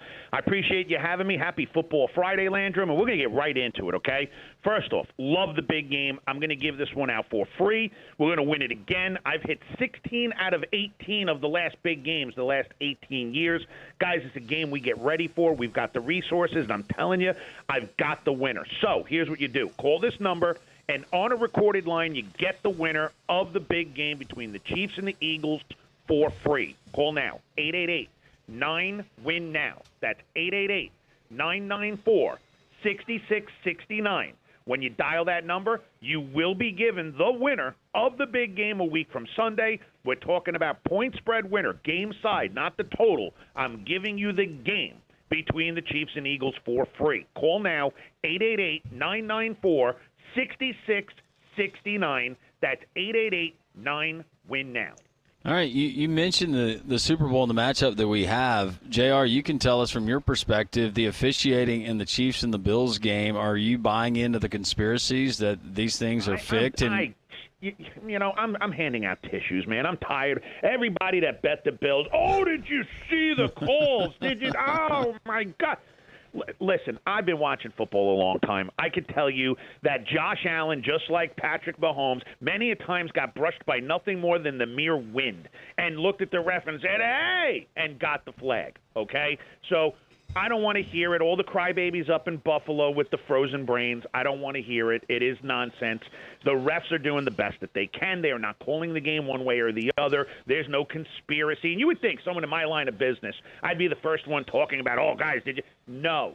They did the best job that they possibly could. That catch was a catch. I understand it hit the ground. But when the ball hit the ground, possession was already in hand. The ball, when it hit the ground, was still possessed. And then it changed possession to the Chiefs. That was a legit call. Now, you want to say some of the first downs maybe were a little shy of where they should have been? I can go along with that. But again, it's a game of inches. These referees are out there trying to get it right as best they can. A couple of mistakes are going to be made. That's called the human factor. You know what, Buffalo? Play better football. Don't put yourself in third and short and fourth and short 20 times in a game, and maybe you'll get the W and you'll get past the Kansas City Chiefs in the championship game. Sorry, not crying. I'm only handing out Kleenex. I need you to be a little bit more passionate when you come on this show and you have an opinion about something. I have a little bit of an opinion on that one. Something tells me you were asked that before. It's our buddy JR, TakingVegas.com. Again, he will give you all the information on the phone line, and you can weigh in, and you can get a lot of expert advice on the Super Bowl coming up next weekend. His free pick is going to be coming up later on. By the way, he hit again. That should come as no surprise to our regular listeners. He's now 17-6 here on the show, documented with his free picks on the air, so you want to stick around for that as well. But JR, the Super Landrum, yeah, I pointed it out to the call screener when he answered, and I don't think guys realize it. I've given 3 overs, okay, in the NFL over the last 10 weeks or so. There's been 3 different overs I gave you guys. How about this? We gave you the 3 top scoring games in the NFL all season. So 3 of those 17 wins were the 3 highest scoring games in the NFL this year on the over that I gave you. Hope you took advantage of it. Oh, we definitely took advantage. I know that. That is. I know you no do. doubt. You call me on the weekends when you're in Vegas, and when you're going to be able to do something a little bigger. I know that you've definitely been able to take advantage of some of my games, but I can't say this on air unless it is true. We are right now documented over 70% in college basketball. 70%, guys. Can you imagine being able to hit that kind of rate? I got to tell you that I deal with some of the biggest players in the country. They didn't come into me as the biggest players. I can't tell you how many players I deal with that started out with as little as $5,000 and are now sitting on over $100,000 and are betting $5,000 a game. So it can be done. I do it over and over and over and over again. I've got testimonial after testimonial, and it's because we're not telling people to go all in. We're not taking big risk. Of course, sports betting is risky, period, end of discussion. But with strategy and with discipline and with patience and an actual game plan that it can be executed properly, you can not only win, but you can make a lot of money. So, look, do it right. First off, call the number and take advantage of the winner. I'm giving you the winner of the big game. Eagles-Chiefs, it is absolutely free on my recorded line right now. 888-9-WIN-NOW, 888-994-6669. Stop waiting, guys. Get on the big game. And if you think you've got the idea of who you're going to use, I'll either confirm it or I'll tell you to use the other side. So call that number and get the game at a bare minimum. 888-994-6669. All right, without further ado, 7-18-6 on the air with a free picks. You're going college basketball. You are absolutely on fire. Where are you going this weekend, JR? So, you got two teams that most guys in Alabama probably don't even know about, and that's St. Peter's against Rider, okay? First off, I say this all the time. I don't like it. I love it, okay? St. Peter's is great on the road. Rider is terrible at home. St. Peter's 7-3 on the road. Rider can't get out of their own way. They're tripping on themselves, and they play absolutely no defense. Both teams score about the same amount of points, but St. Peter's defense is not just good, but much better. They're going to win this game by double digits, but the money line is too enticing, so get in St. Peter's on the money line. They're minus 110. They easily win this game. Take advantage of it. St. Peter's is your free pick. All right. Once again, give out the number how folks can get in touch with you. Guys, it's simple. Let's give you, something you can really sink your teeth into. I love the game, and I'm telling you, I hit the big one every year. So call the number and take advantage of it. You get the winner of the Eagles-Chiefs game for free on a recorded line right now, 888-9-WIN-NOW. That's 888-994-6669. And the reason I'm giving it out a week and a half in advance, guys, the line is going to change. So before it does, let me give you what you should be locking in now, and let's take advantage of it in a big way. Call the number. It's free on a recorded line, 888-994-6669. Always a pleasure. Guys, be safe. Have fun. Landrum, let's go out there and make some money. JR, let's do it. Thank you, my friend. Have a great weekend. You too, my brother. JR, TakingVegas.com. Once again, the free pick college basketball coming up tonight. He loves St. Peter's. He said money line. Go ahead and feel good about it as they take on Rider on the road. All of our guests join us on the Buyers Right Insurance Hotline for all your insurance, financial, and HR needs. It's Buyers Right Insurance, a Higginbotham partner. We are live from the World of Wheels and just down the street. And they're going to be busy here in the next few days. UAB men's basketball coach Andy Kennedy is going to be joining us, previewing the matchup as they host Charlotte tomorrow, and then a big one versus North Texas at Bartow on Monday. Three-man front live from the World of Wheels on Jocks 94.5.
Three-man front here on this Friday. Hope everyone is doing well. We're live here at the World of Wheels, the 54th annual World of Wheels, the BJCC. And appreciate Amy Coffey and all the folks here at the World of Wheels having us out, all these beautiful automobiles. They've got the half pipe across the way with the BMX freestyle team that's going to be going. You can check out our social media at the number 3-man front on Twitter or on Instagram. Molly's going to be putting out videos and other stuff. And we appreciate, once again, our friends here at the World of Wheels. We also appreciate our friend and head basketball coach at the UAB men's basketball team, Coach Andy Kennedy, joining us here on the show. All of our guests join us on the Buyers Right hotline. AK, how are you doing? I'm good, man. I'm good. How are you? We're doing great. Thanks for joining us. Quickly, before we get into the nuts and bolts of basketball, we'll get a huge weekend in the next few days for your team coming up. You're maybe the car that you wanted the most, whether it was in high school there in Mississippi or your college days, because we're looking at a lot of fine automobiles. You know what? I don't know. I like cars. I am a car guy. I drive a nice car. I appreciate fine automobiles, even classic vintage. Is that what this is, or is it just high-end vehicles? Oh, you got a little bit of everything. Molly went and shot some video earlier of some cars that are listed at over $1 million, but then you have some vintage. We're looking at a beautiful GTO right in front of us. It's kind of a midnight blue, but yeah, a little bit of both.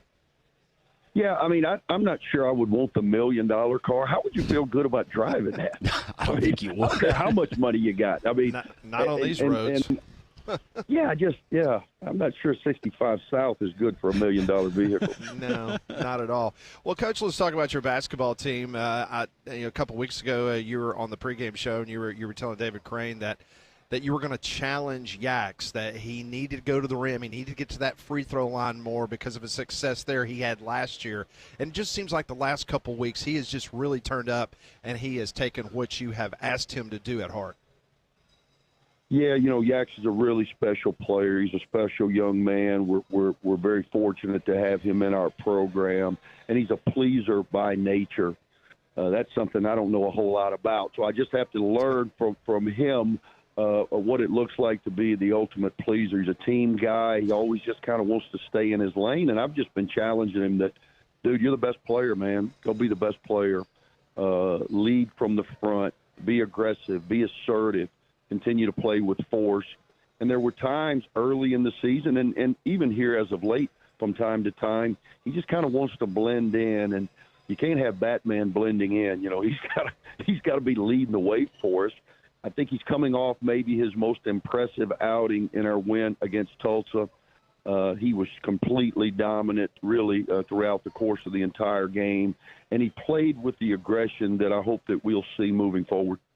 Coach, is there a particular area where now that we're at the midway point of the conference schedule, maybe an area that you were concerned about, maybe a little apprehensive about when either the season started or before conference play, that you feel like your team has kind of evolved and maybe just on the cusp of playing in that area the way that you want them to?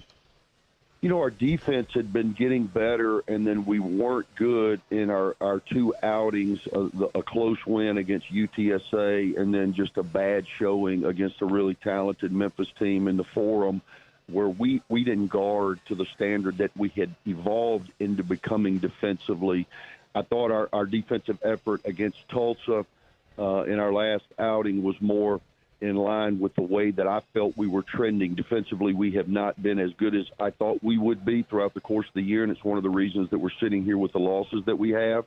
That and perimeter shooting. In our non-league, our perimeter shooting was just not to the standard that I felt like we were capable of achieving. We were not making open looks from behind the three-point line at any successful rate.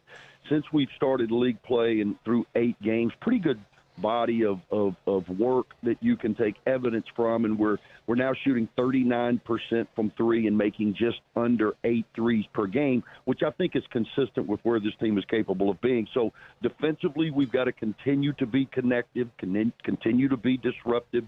We're the second most productive team in fast break points in college basketball, and a lot of that comes with our ability to get stops consistently, get us out in the open floor, and then if we can continue to shoot it at about 39% from three, what it does, it just opens up the floor for Yax, for our point guard play, for a number of different guys to make plays. so that we're not in such a congested space. Coach, I want to ask you about one particular player that has been with you for a number of years now, and it's really great to see him take that leadership role, and he's putting the points, and he's getting the assists, and he's doing what needs to be done to be a very successful player, and that's Tony. Talk a little bit about what he has meant to you the last couple of years in this program.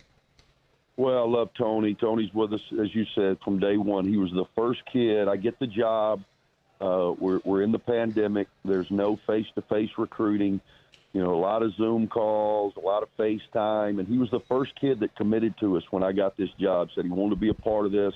I'll always remember and cherish that. And he's a kid that has been a vital part of our success over our tenure here, going into tomorrow's game, a huge start of a 2-game road swing. We're sitting on 114 wins. Hopefully we can add a few more to that. Over our 5 years here, we've been to 2 of the last 3 NCAA tournaments, and Tony's been a vital part of all of that. He's really put in the work. He hasn't pouted, never hung his head when he wasn't playing early behind some really good upperclassmen, and he's really earned his way into being a vital part of this team.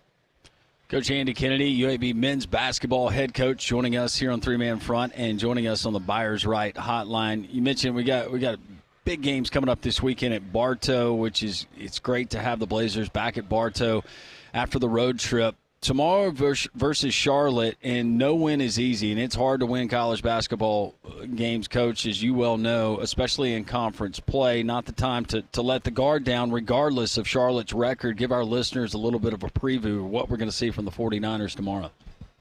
Yeah, Charlotte is actually playing some of its best basketball. They lost a heartbreaker on Wednesday night as we were winning a grind-out game at Tulsa. They were at Temple, the only team that has knocked off Memphis to this point in conference play, and they were at Temple and lost a heartbreaker in double overtime by a point. Prior to that, they had beaten South Florida, a team that we had faced earlier in the season on the road. They'd beaten South Florida and maybe their best win in the league play to this point. So they're a group that has struggled some as it relates to results, but when you watch them on tape, they're very scary. They run a Princeton-like offense, a 5-out offense. They've got a number of different guys that can connect from the three-point line. And as you said, man, every game is difficult. Our guys have had a pretty good mindset. I think the loss to Memphis was humbling, and as a result, I think we're laser focused on the next opportunity. All right, so that's the next opportunity, and I know you don't look too far in advance, but you've got to turn around and you got to play Monday night, another big home game against North Texas, a team that got out of their home arena with a win, last-second shot knocking off the Blazers in the opening game of conference play. As you continue to prepare for not only Charlotte but North Texas on Monday night, this Mean Green team, they continue to play very good basketball in the American this year. Yeah, they're one of the best teams in our league, and that's been proven. Them and Memphis sit atop the league with only one loss apiece. For me, I don't even think about it. We don't even discuss it until we do what we're supposed to do as it relates to our focus being on Charlotte. But as you said, it's very unusual, and TV rules the world. Yep. So we play when TV tells us to play. I've never had a Saturday-Monday turn in my 18 years of doing this, but it's just kind of how the cards fell for TV windows.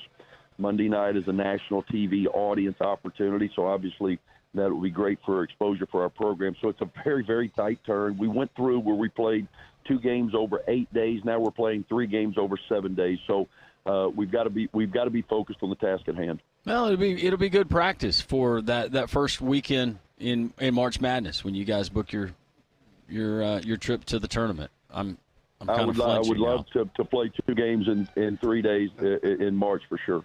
All right, well, Coach, we'll be at Bartow tomorrow to watch. And by the way, for our listeners, we got a baby race. Who doesn't love a good old baby race? A baby race tomorrow. I don't know when they're going to do that. I don't even know if you knew about that, but I love a good baby race.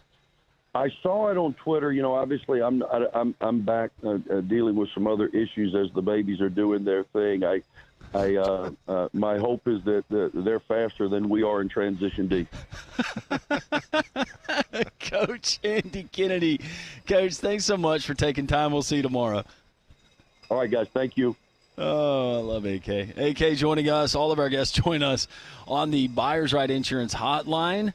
Buyers Right Insurance, a your financial HR needs. It's Buyers Right Insurance, a Higginbotham partner. It goes without saying, unfortunately for the American, it looks like it's going to be a one-bid league again, unless somebody knocks Memphis off. Well, you run the conference tournament, and then all of a sudden Memphis gets in. But right now, UAB, from the net standpoint, they're 129, so they're fourth in the American in the net. North Texas has taken over as Lenardi's bid stealer. UAB was in that spot a couple of weeks ago. Now it's North Texas.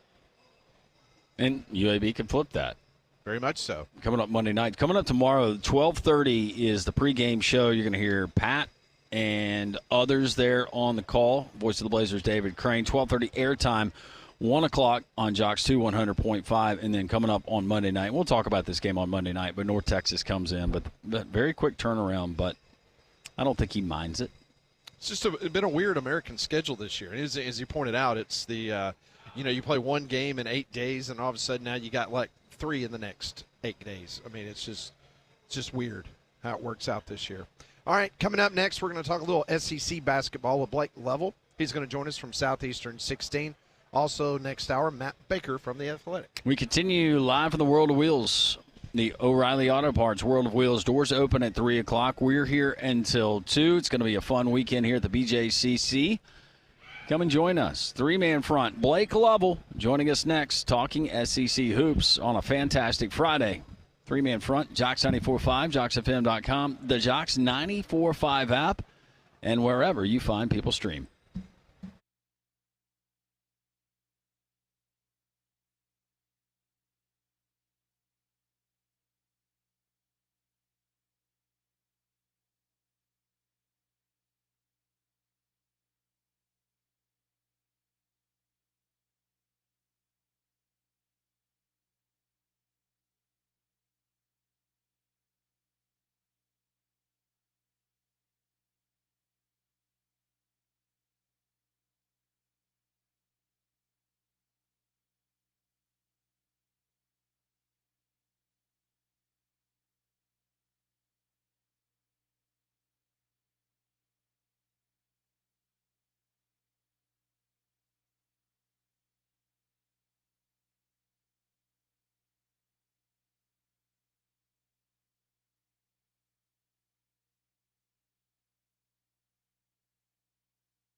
It is 12 noon. Welcome back in. This is 3-man front. Pat, Landrum, Molly. We are live at the 54th Annual O'Reilly Auto Parts World of Wheels, downtown Birmingham at the Birmingham Jefferson Civic Center. Conrad Van Order back in studio. We'll talk to Blake Lovell joining us momentarily on the Buyers Right Hotline. We'll talk a little Southeastern 16 and, of course, a big schedule of SEC basketball coming up. We just heard from Andy Kennedy, head coach of the UAB Blazers. They got a big home game tomorrow against Charlotte. And then on Monday night at Bartow, they will play the tied for first place North Texas Mean Green. So good opportunity this weekend not only to come down to the World of Wheels, come down here or make it a day. Go to the Bartow Arena, go to a Blazer game, and then come to the World of Wheels right after. Yeah, exciting time here, and you can pick up your tickets, $19 at your local O'Reilly Auto Parts store. But if you can't get by there, you can just come up to the ticket office right here at the BJCC, purchase it for $22, and a lot of family fun and a great way to just look at some of these custom automobiles and high-dollar automobiles that they're featuring here at the World of Wheels. Joining us on the Buyers Right Hotline each and every Friday, we get to catch up with Southeastern 16's Blake Lovell. Joins us on the Buyers Right Hotline. Blake, I hope you've had a good week. It's been an exciting week so far of SEC hoops. Yep, doing well, guys. Good to talk to you as always. Yeah, it has been for sure. It seems like we're kind of at that point now, almost a mid-season, I guess. And, usually we're like, who are the pretenders and the contenders? But it's like, I still most of the league is kind of like in the contender status in terms of making the tournament and all that. So, yeah, it's kind of been a wild season, as we know. Blake, let's go back to last Saturday night. That was College game day, the destination there at Auburn. Auburn, after a long week of practice, didn't have that midweek game. Maybe that helped, but playing that Tennessee team, we knew that we were going to get maybe a rock fight, but just a physical basketball game, and it was highly entertaining. What were some of your big takeaways in that game with Bruce Pearl and the Tigers remaining undefeated in conference play? Yeah, and, people have picked on us, too, because we all love offense.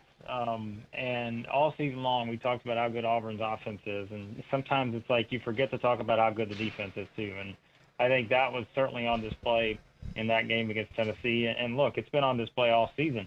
And I think, again, it's just sometimes we just have been wowed by the historic offensive numbers through however many games it was, when they were still scoring the amount of points they were scoring. Certainly they've, taken a little bit of a step back, scoring 53, 70, 66. No shame in that. They won all those games. But I think the defense is something that just does not get enough recognition right now. And I think when you look at it from that standpoint, that's why Auburn is just really the complete package here, is because they are so good offensively.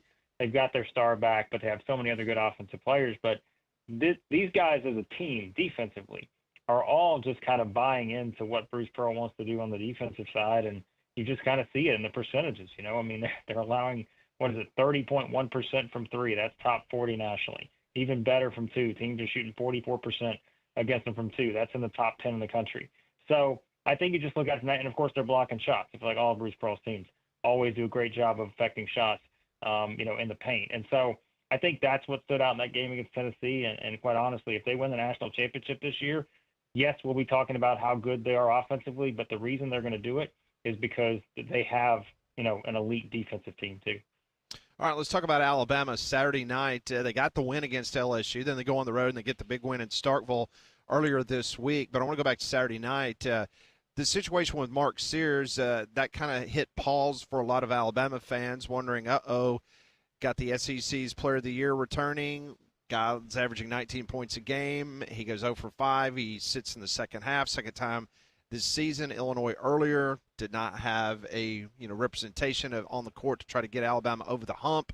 Does that give you pause thinking about that happening, and it could happen a little bit more in the second half of the season? It could keep Alabama out of the Final Four. Is this just the ebbs and flows of a typical season and typical players? Yeah, I think it's going to happen. And does it always happen with the guy who gets the most attention? Maybe not, but it's going to happen throughout the course of a season. If you ask any coach in any year they've ever coached throughout, again, a 30-plus game slate, are there going to be kind of times where, you have players that just maybe aren't on the same page as the coach. Coach isn't on the same page as the player. Are those things going to happen? Yes, throughout that many games.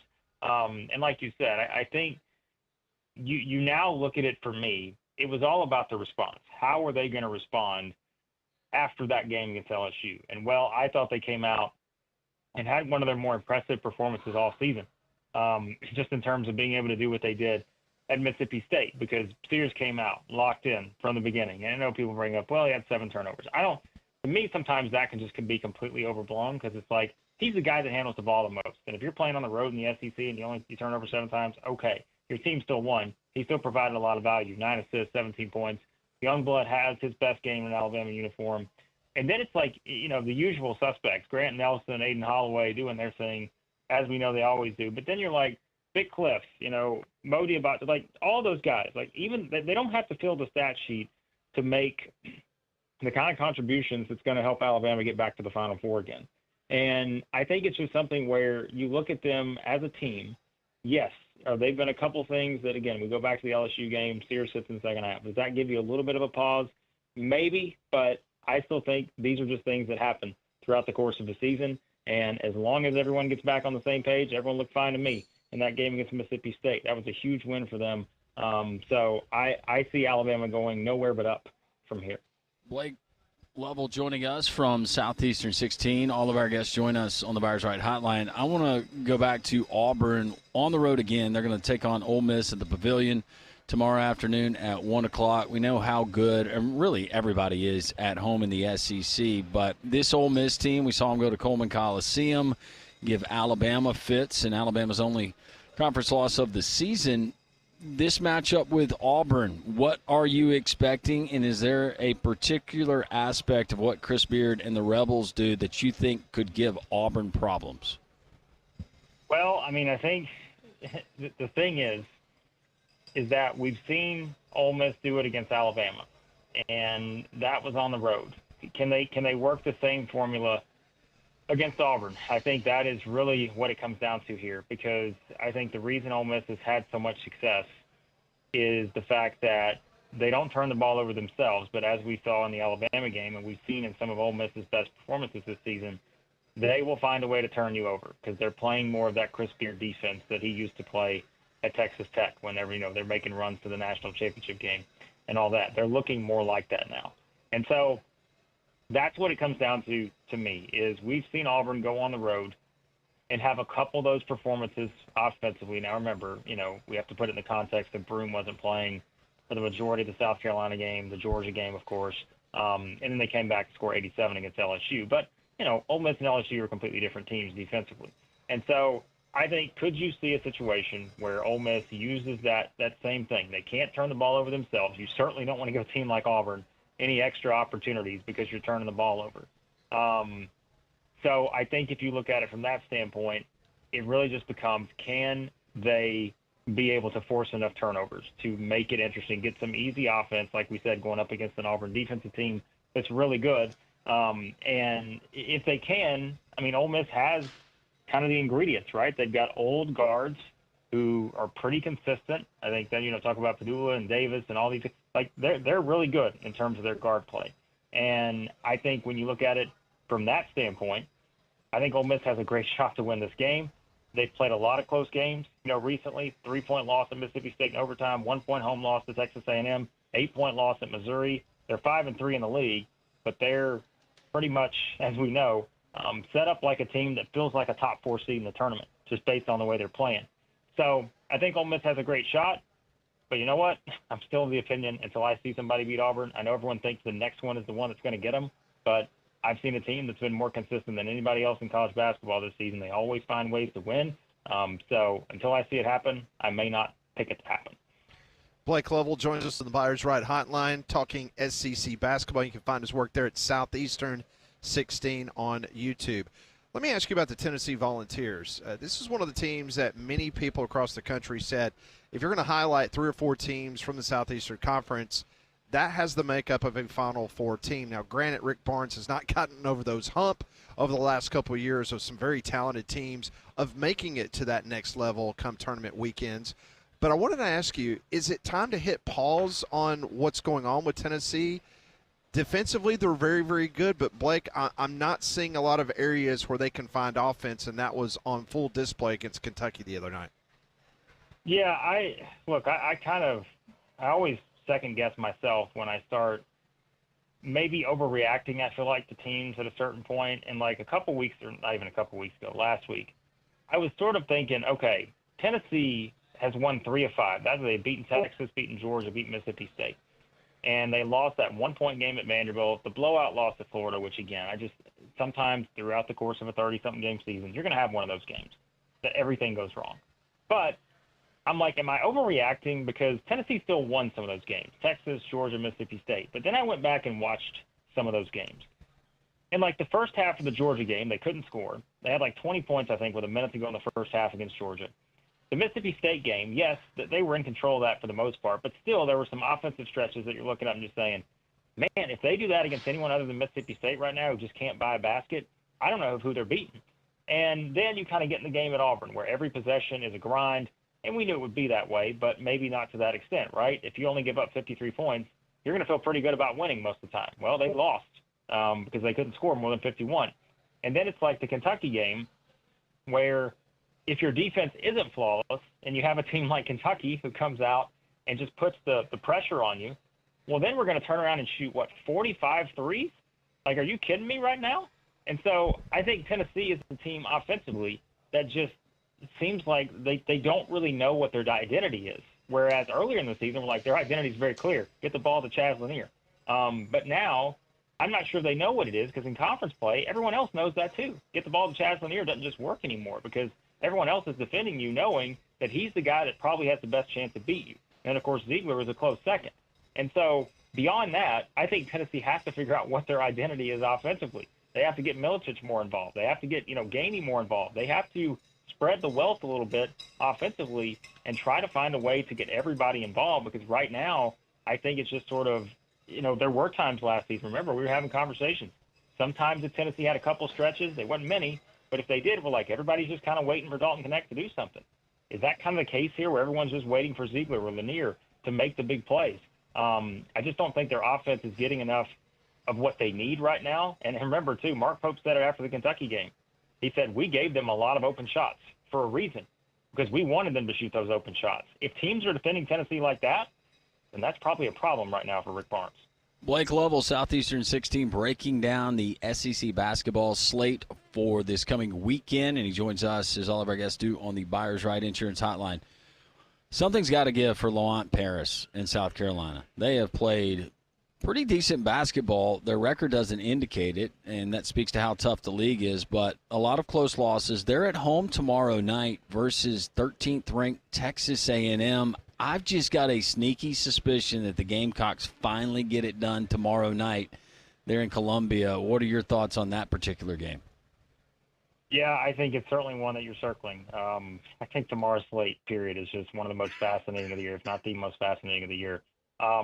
Because the thing about A&M is that it seems like over the past couple of years, we've always called A&M as the team that's the most consistent, inconsistent team there is.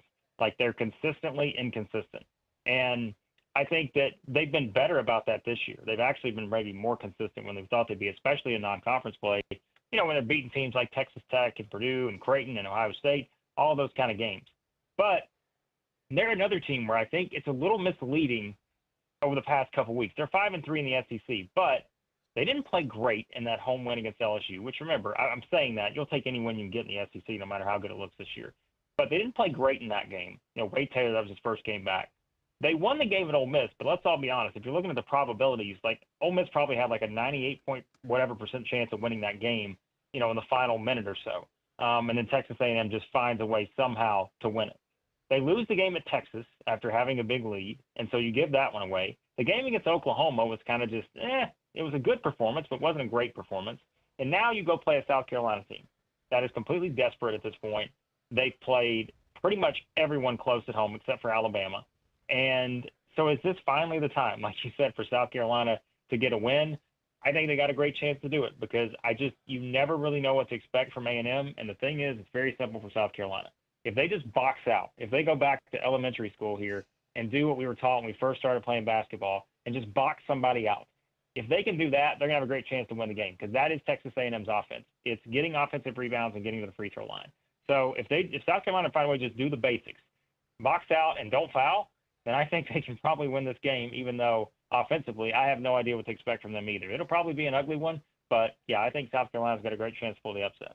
That's just an example of the great basketball analysis you're going to get from Blake Lovell, host there at Southeastern 16 at 16 Southeastern.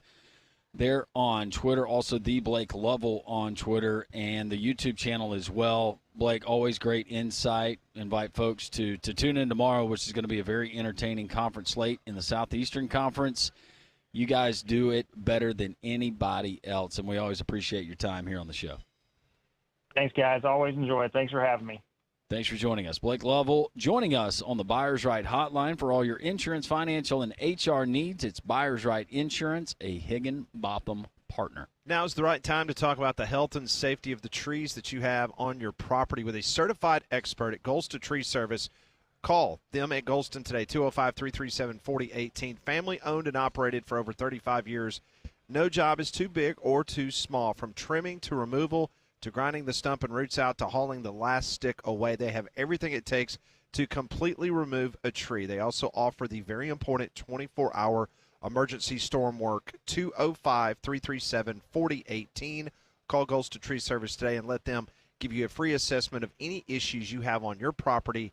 Number again, 205-337-4018. That's Golston Tree Service. The fun doesn't end with Blake Lovell and his visit that we just heard. Matt Baker of the Athletics going to join us at 12:30. Plenty to talk about in pertaining to, well, not only college football, but college basketball. Your texts are welcome as well, 205-834-9450 on the Jocks text line. We continue live from the World of Wheels here at the BJCC. Doors open to the public at 3. Come and join us. Three-man front in Jocks 94.5.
It's 12:20. Jocks 94.5. We're at the 54th annual World of Wheels, brought to you by O'Reilly Auto Parts, downtown Birmingham at the BJCC. The doors open up at 3 o'clock. It's really cool, Landrum. You and I have been here countless, I don't know, this is like the 7th or 8th year in a row you and I have been here.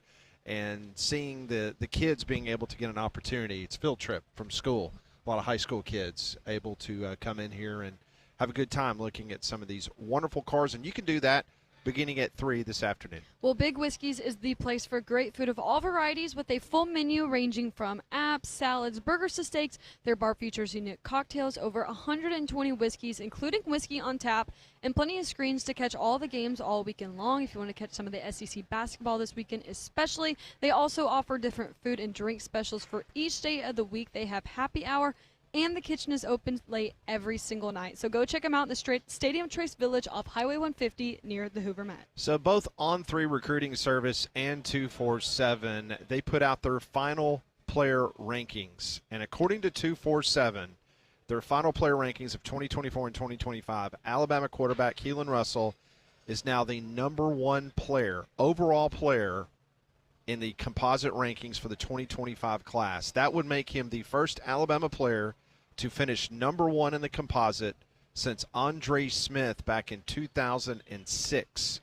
Alabama signing Dejon Lee, he was number 14. Michael Carroll, he was 18. Meanwhile, Deuce Knight, he was the highest ranked Auburn recruit. He came in at number 28. Jared Smith from Thompson High School in Alabaster, he was number 42.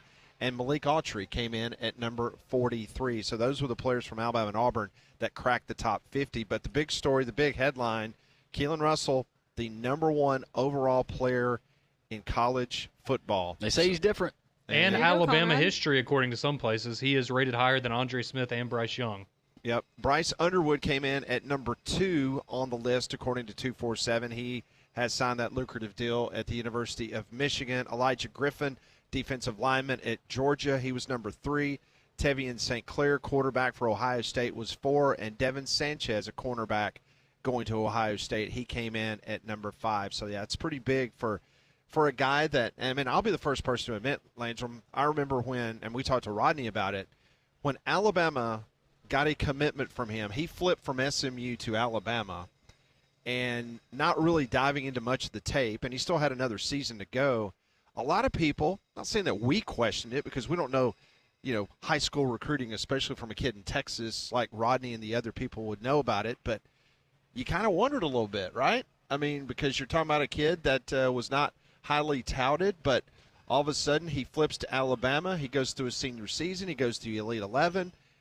And it's unbelievable. He's now the #1 player in all of recruiting. No, that's a big get. And look, if he is so dynamic that he comes in and when he hits the practice field, he wins that starting job, that's fair and square. I would hate it for Ty Simpson, a guy that has stuck around, and it seems to be the heir apparent to the Jalen Milroe He's taking the era. Matt Jones route. Right. Mac Jones. But, yeah, not only talking to Rodney, but other guys that do it for a living that have seen Keelan Russell play. And then the interview that they had, the sit-down they had with his mom, and going through just their process, how he was raised, all of that. You got to feel really good about it if you're an Alabama fan and what the future holds for a guy like him. And he is pretty to look at for sure as far as being able, that frame, to be able to add weight once he gets in. We were looking at Arch Manning in a video that he had now versus then. Isn't it crazy? What happens when you get into a full nutrition program, a full workout regimen? Yeah, I mean, it's pretty amazing. Looking at the transformation of Arch Manning just a couple years at the University of Texas, and there's no doubt that once, Keelan Russell's already in Tuscaloosa, moved in, I think the Monday after his last, I guess it was the Under Armour game down in Orlando, and he moved in. He got banged up a little bit down in Orlando, but then he was in Tuscaloosa on Monday, so he's there and getting those nutrients and working out.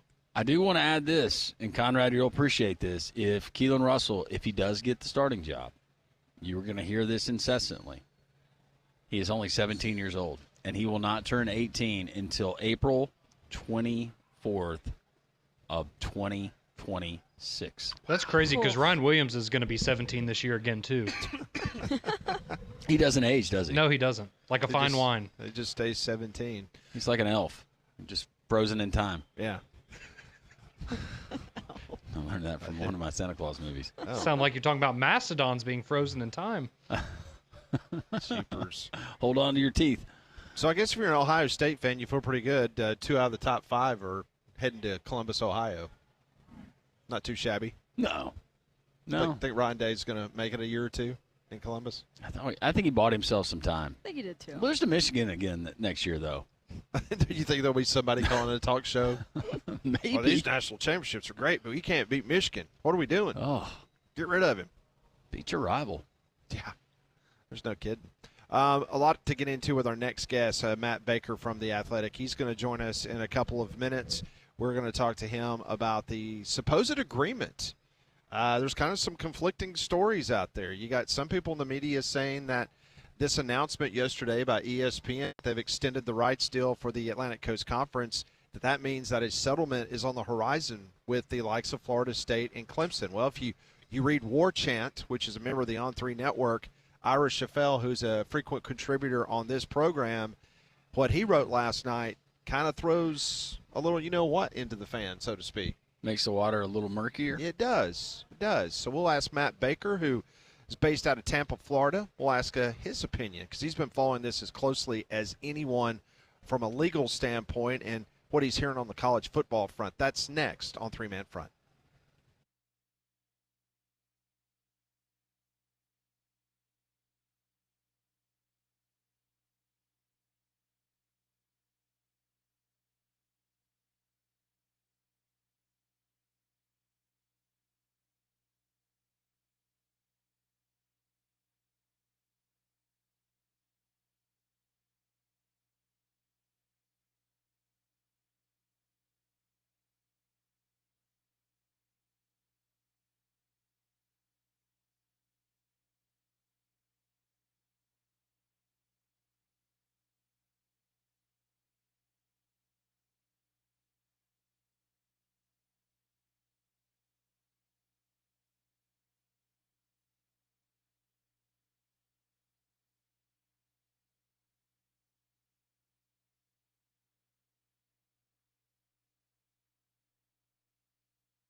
Welcome back in. This is Three Man Front on a Friday. We are live at the World of Wheels downtown Birmingham. Doors open up here at 3 o'clock. It's going to be a good weekend to come on down here and enjoy the 54th annual O'Reilly Auto Parts World of Wheels. Joining us now on the Buyer's Right Hotline from the Athletic, just an outstanding college football writer, Matt Baker, joins us now on Three Man Front. Well, Matt, no one has been following the legalities as closely as you have in regards to what's going on between Florida State and Clemson.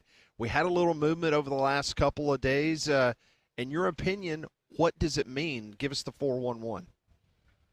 Well, thanks for having me on. Yeah, and you know why nobody's been following it as closely as I have? Because other people have lives and they're not refreshing court records like I am.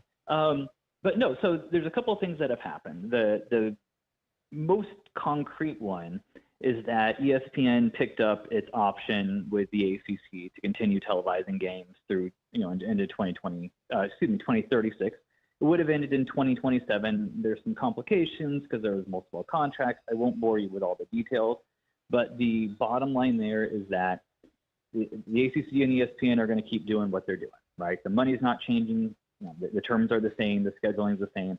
Status quo there, except it's officially going forward, as everybody expected. The other thing is kind of it's a related but still separate issue, and that's where it gets interesting. And there's been a lot of conversations over the weeks and months about how can the ACC make more money, and some of that is how can ESPN make more money, right? What's good for one is good for the other one. So there's some conversations and negotiations that I think are getting closer to a finish line. And that's going to be things like, can the ACC play different time slots, maybe play on different nights to help ESPN's inventory?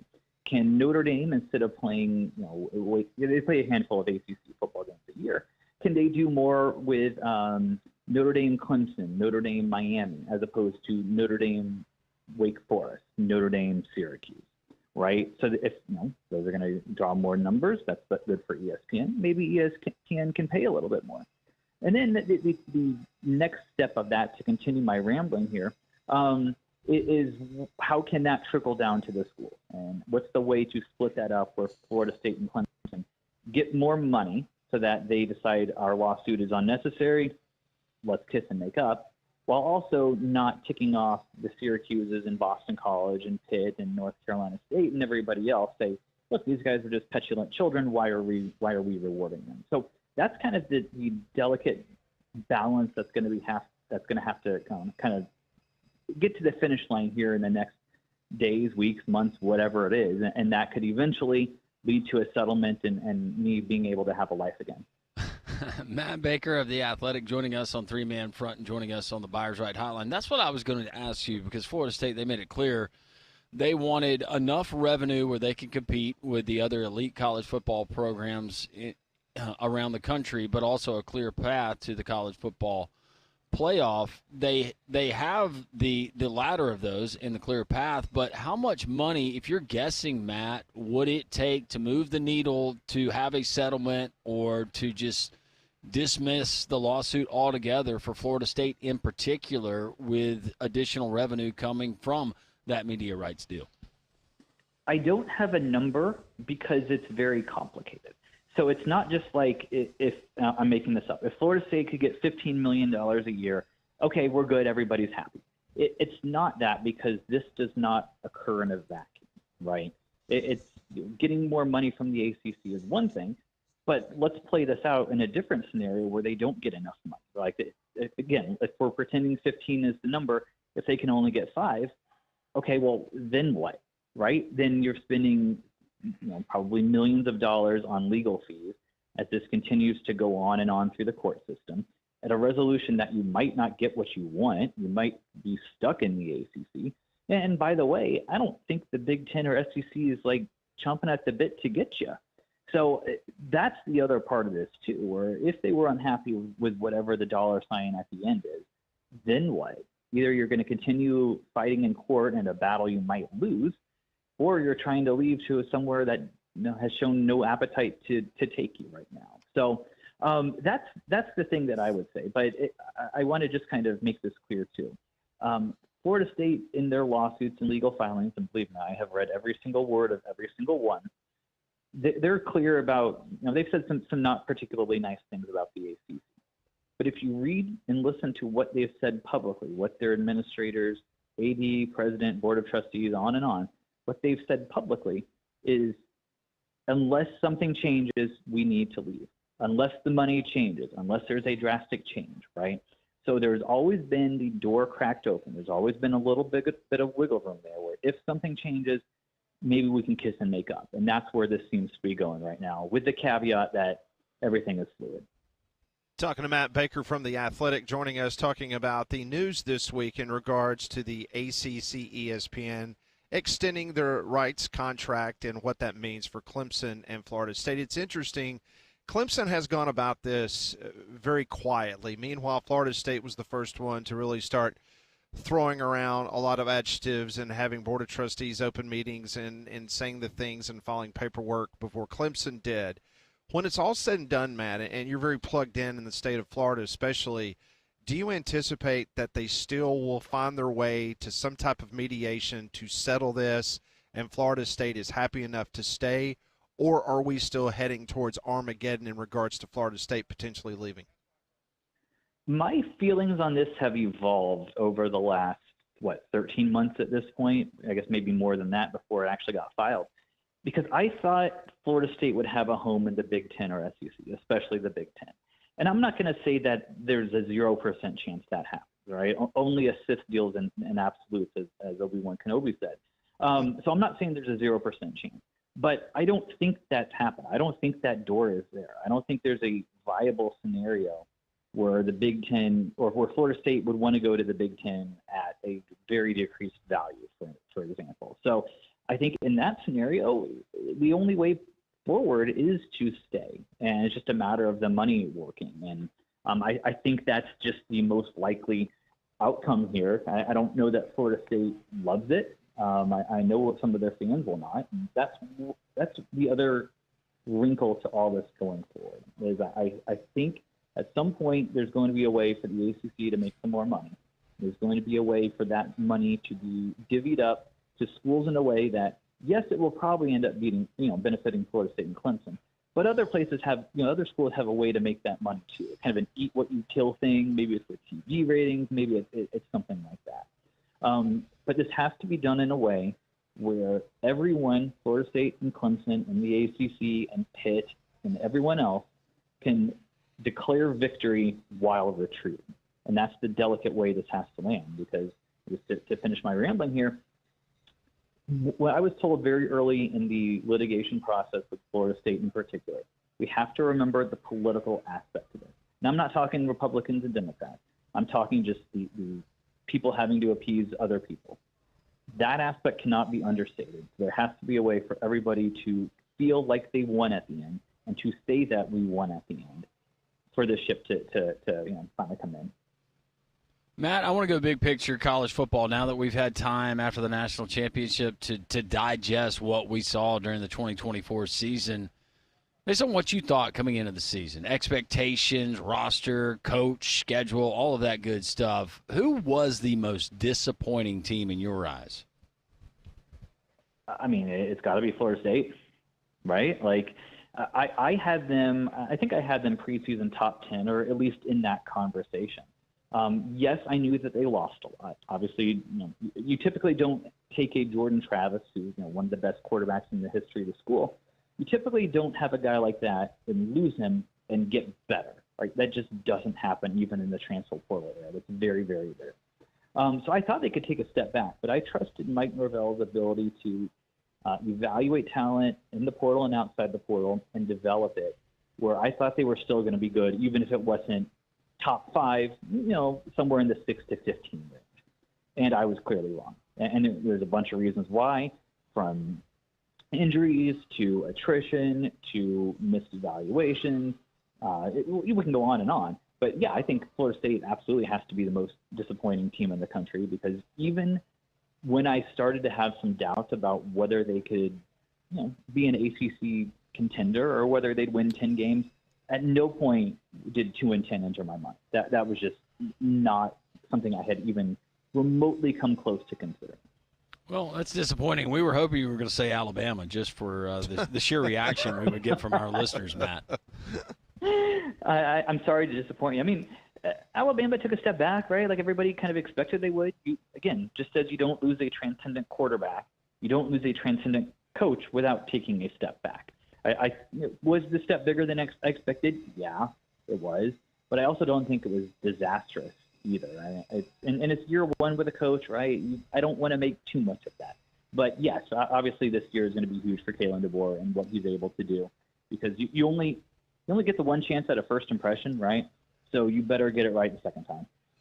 Matt, in regards to this offseason, we're already hearing talk that next month, well, I should say, well, actually February will be in a couple weeks now, but the SEC and the Big Ten are going to get together down in New Orleans. This will be the second conclave between these two conferences. Are you hearing any scuttlebutt, any movement that will come out of those meetings in New Orleans, or is this still more fact-finding by both conferences trying to figure out a pathway to a new NCAA? You know, it's interesting about whether there's a pathway for them and a way for them to have more power. The other part of it is also worth exploring here, where if you're the Horizon League, right, or the Atlantic Sun or whatever it is, the 30 whatever conferences that are not in the not in the Power Four, at what point do they get upset with all this stuff, right? Like, if the SEC and the Big Ten are unhappy and they want more control of March Madness or whatever, like, at what point did they say, you know what, get out of here? You want to go do your own thing? Go. Like, I don't think that that's a crazy thing here either, because the split between the haves and the have-nots, I don't think has ever been bigger in the history of college sports. And as we get to the House settlement, assuming that's finalized and players getting paid by schools and everything that entails, there are still schools and there are still conferences and administrators who want things kind of the old-fashioned way, where these are student athletes, where the student part actually matters a lot.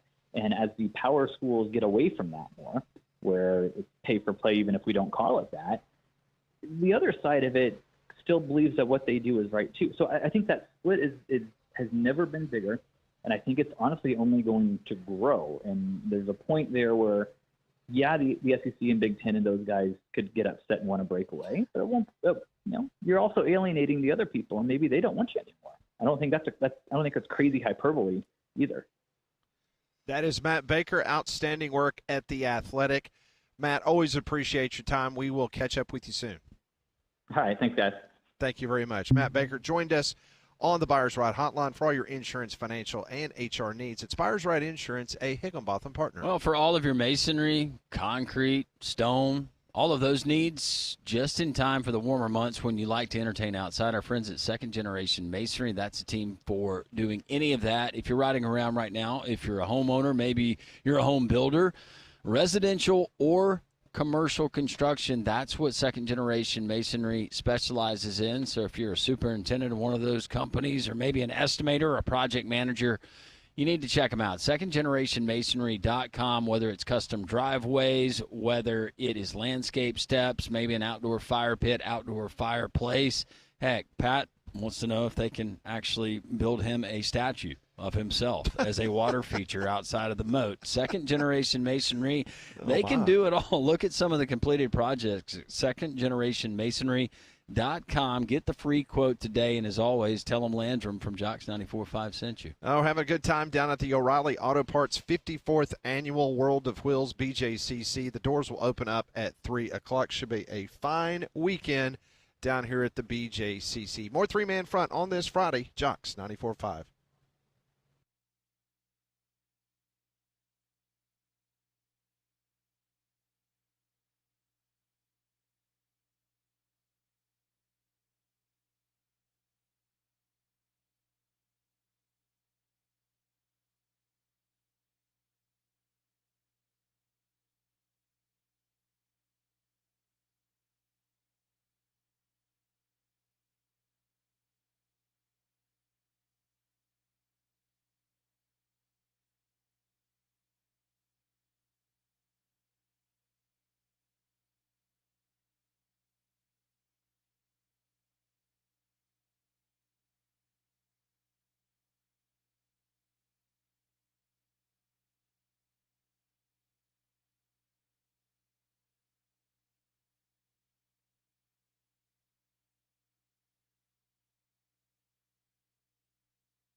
It's the Friday edition of Three Man Front on Jocks 94.5. Great radio stations across the state of Alabama. Thanks for tuning us in on this Friday.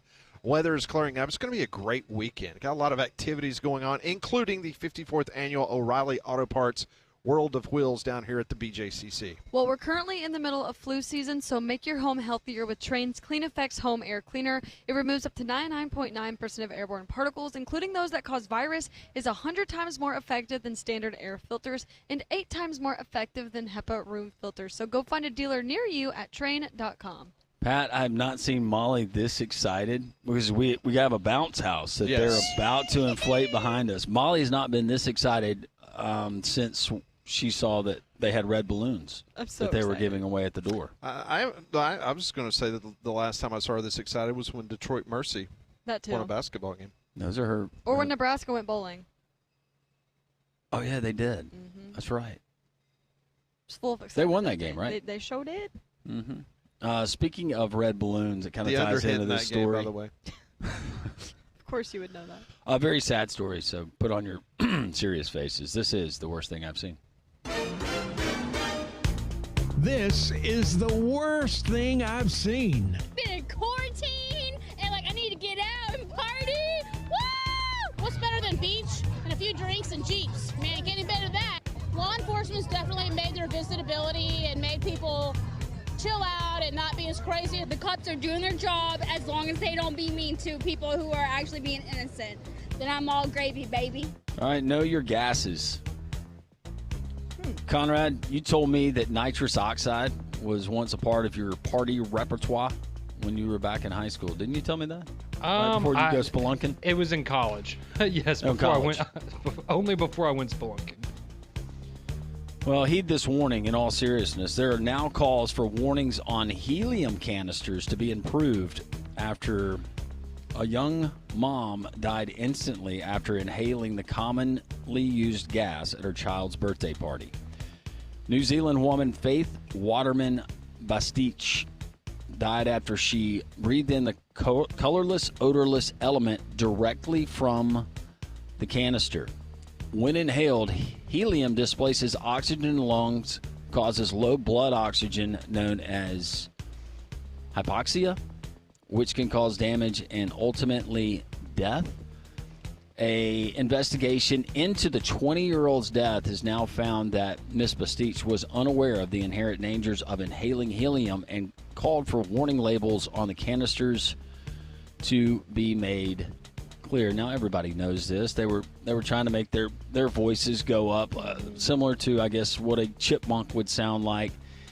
And she did not know. One of her friends was there, and she went on the record saying that after she did put her mouth up to the canister directly and not filling up a balloon first, somebody took the regulator and turned it up. As she did that, gas goes in, and literally the last words on this earth were O, four-letter word, starts with S and ends in T, and she fell over dead. Sorry, I don't have a happy ending here. Family gave Miss Bastich CPR. They lived in a small town there in New Zealand, approximately 11 miles southeast of a city in the Western Bay, and it was 45 minutes before an ambulance could arrive. Good night.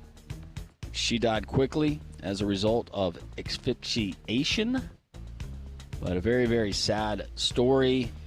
And someone saying this is known as a party pleaser, helium that is. Many people are, however, unaware of the potential threats of inhaling helium in such a situation, which may seem like harmless fun, but potentially life-threatening. So, have you ever done that before? Not with a canister. I'm talking with about a balloon. Just with yeah, a balloon. Yeah. Yeah, I've done it with a balloon. I think we've all done that. Yeah, I had no idea though. Did you? Me neither. Yeah. Conrad? No, did not know that. That's very sad. It also advised that the cylinder contained compressed helium under pressure stating, do not inhale helium. Use only in well-ventilated area. Never use in closed spaces. Helium reduces oxygen available for breathing. Inhaling helium can result in serious personal injury or death. So they are over in New Zealand. I'm sure probably a lawsuit maybe, potentially. Or at least, if anything, make it to where nobody else. Didn't you say that there was a warning on the canister? There was. It was in very small print. And so they're trying to get it to be more pronounced, I guess, on the canisters for doing that. I've never heard about this just in general. This is the first time I've ever heard of somebody passing away. I mean, I remember as a kid, you would go and, like you were saying, try to get your voice all high-pitched and say, well, don't do too much of it. You got to be careful with it. But, I mean, based on the story, it sounds like it was immediate. So that's pretty horrifying.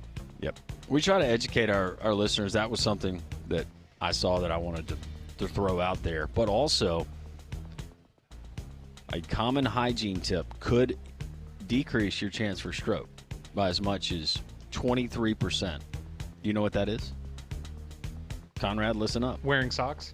Wearing socks is not the answer, though that helps, and that's for everybody's benefit. Molly, you want to take a guess? Waffle stomping. Waffle stomping?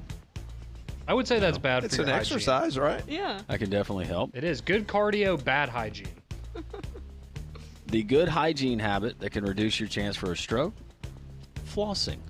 Huh. People actually do that? Oh, I'm kidding. I'm kidding. No, you're not. No, you're totally not. Oh, come on. I flossed like 3 months ago. He just flosses the teeth he wants to keep. That's right. I'm only down 3, so, I'm hoping to get an empty mouth here soon. I would say mark that, but he's in charge of that, so there's no way. That's true. All right, that is the worst thing that I've seen. We're going to do some Pat Ponders coming up next hour. We will continue to take your text at 205-834-9450 on the Courtesy GMC text line. And, speaking of Courtesy GMC, this weekend would be an awesome opportunity for you to drop by their location there in Trussville off of I-459, exit 32. Start 2025 out on the right because, man, they have got some incredible deals right now going on, whether it's the Sierra truck. They've got the Acadias. How about the Yukons, the 2025 Yukons? Man, they look fantastic. Get by and see them in person right there on Edwards Lake Road next to Lowe's. Of course, the wonderful deals. They've got these pre-owned vehicles that are ready to deal right now and get out the door. So go by and see them. Inventory has never been better. They're at Courtesy GMC and Trussville. Visit their online inventory at courtesybirmingham.com. We continue live from the World of Wheels. Molly is eyeing the bounce house. Molly, you excited? Oh, I'm so excited. She thought it was Central Florida. You don't have a phobia of bounce houses? No, I don't. Not like Reese Witherspoon in Four Christmases. You get in there and jump your little heart out. Movie. It's a great movie. It's a funny movie. You got to take your shoes off. I See, know. Conrad would be right at I'm home. wearing socks, though. Oh, thank goodness. So. World of Wheels, O'Reilly Auto Parts, sponsoring this great event, 54th annual. Doors opening at 3 all the way through 9 o'clock tonight. Tomorrow, 10 a.m. to 9, and then 10 a.m. to 6 on Sunday. Appreciate the folks at the World of Wheels. Pat Ponders in the next hour as we continue here on this Friday.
38 minutes. Welcome back. It's the World of Wheels. Live at the BJCC, Landrum, Pat, Molly, Conrad, due to the restraining order, back at the studio, Jocks 94.5. But we are sending him all kinds of videos and photos. Molly's doing a wonderful job of putting that together. We got $1 million plus automobiles. We got customs. We got ones from before some of you were born or just a glimmer in your mama's eye. But we have some.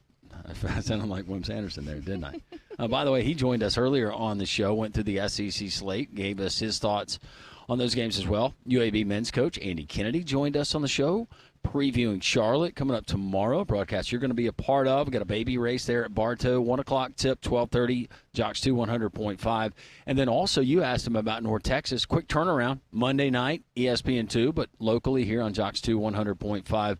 So if you make it to the World of Wheels, we hope you do. You come by and you enjoy the show either this afternoon from 3 o'clock when the doors officially open to the public, or you come by tomorrow. The doors open up early at 10 a.m. You can catch some great basketball. Just head on down to Bartow Arena and enjoy UAB, hopefully enjoying another win and making it 2 in a row. And earlier we also gave our SEC grades, and one of the teams that I had to grade was Mississippi State. And if you missed it, I unfortunately had to give them an F.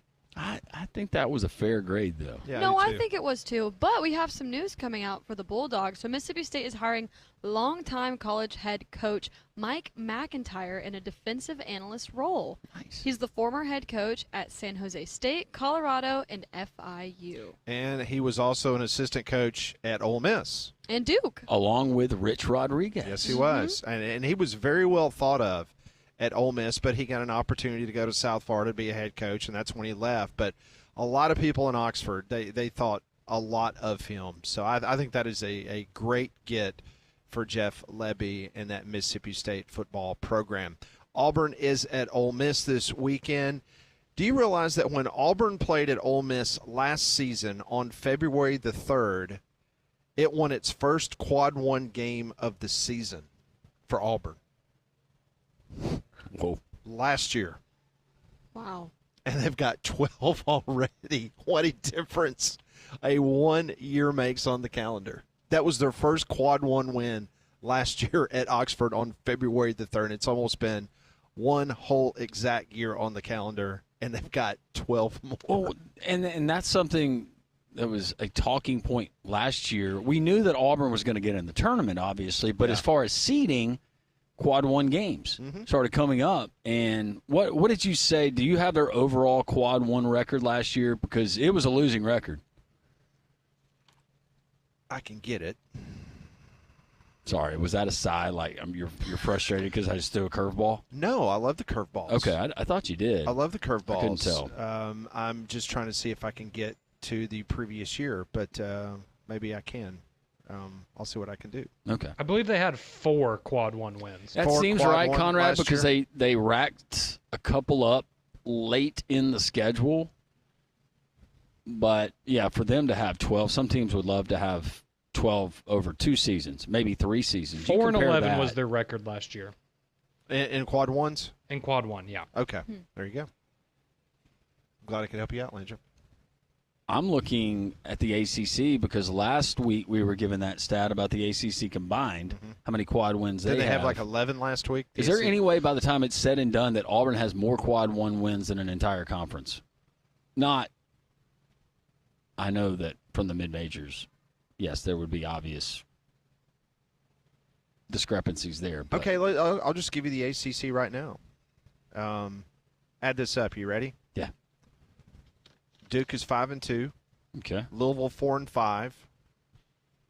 Clemson 2-2. Pittsburgh 1-5. All right. North Carolina 1-8. Whoa. SMU 0-4. Stanford 2-4. Wake 1-6. Florida State 0-5. Notre Dame 0-4. NC State 0-5. California 1-7. Virginia 0-7. Syracuse 0-7. Georgia Tech 0-5. Virginia Tech's 0-4. Boston College 1-4. And Miami 0-5. I got too many teams, ACC. I'm doing the quick math here, and I see 17, 18. I got 18. I got 19. Yeah, I got 19. You got 19? Yeah, with Boston College. Is that right?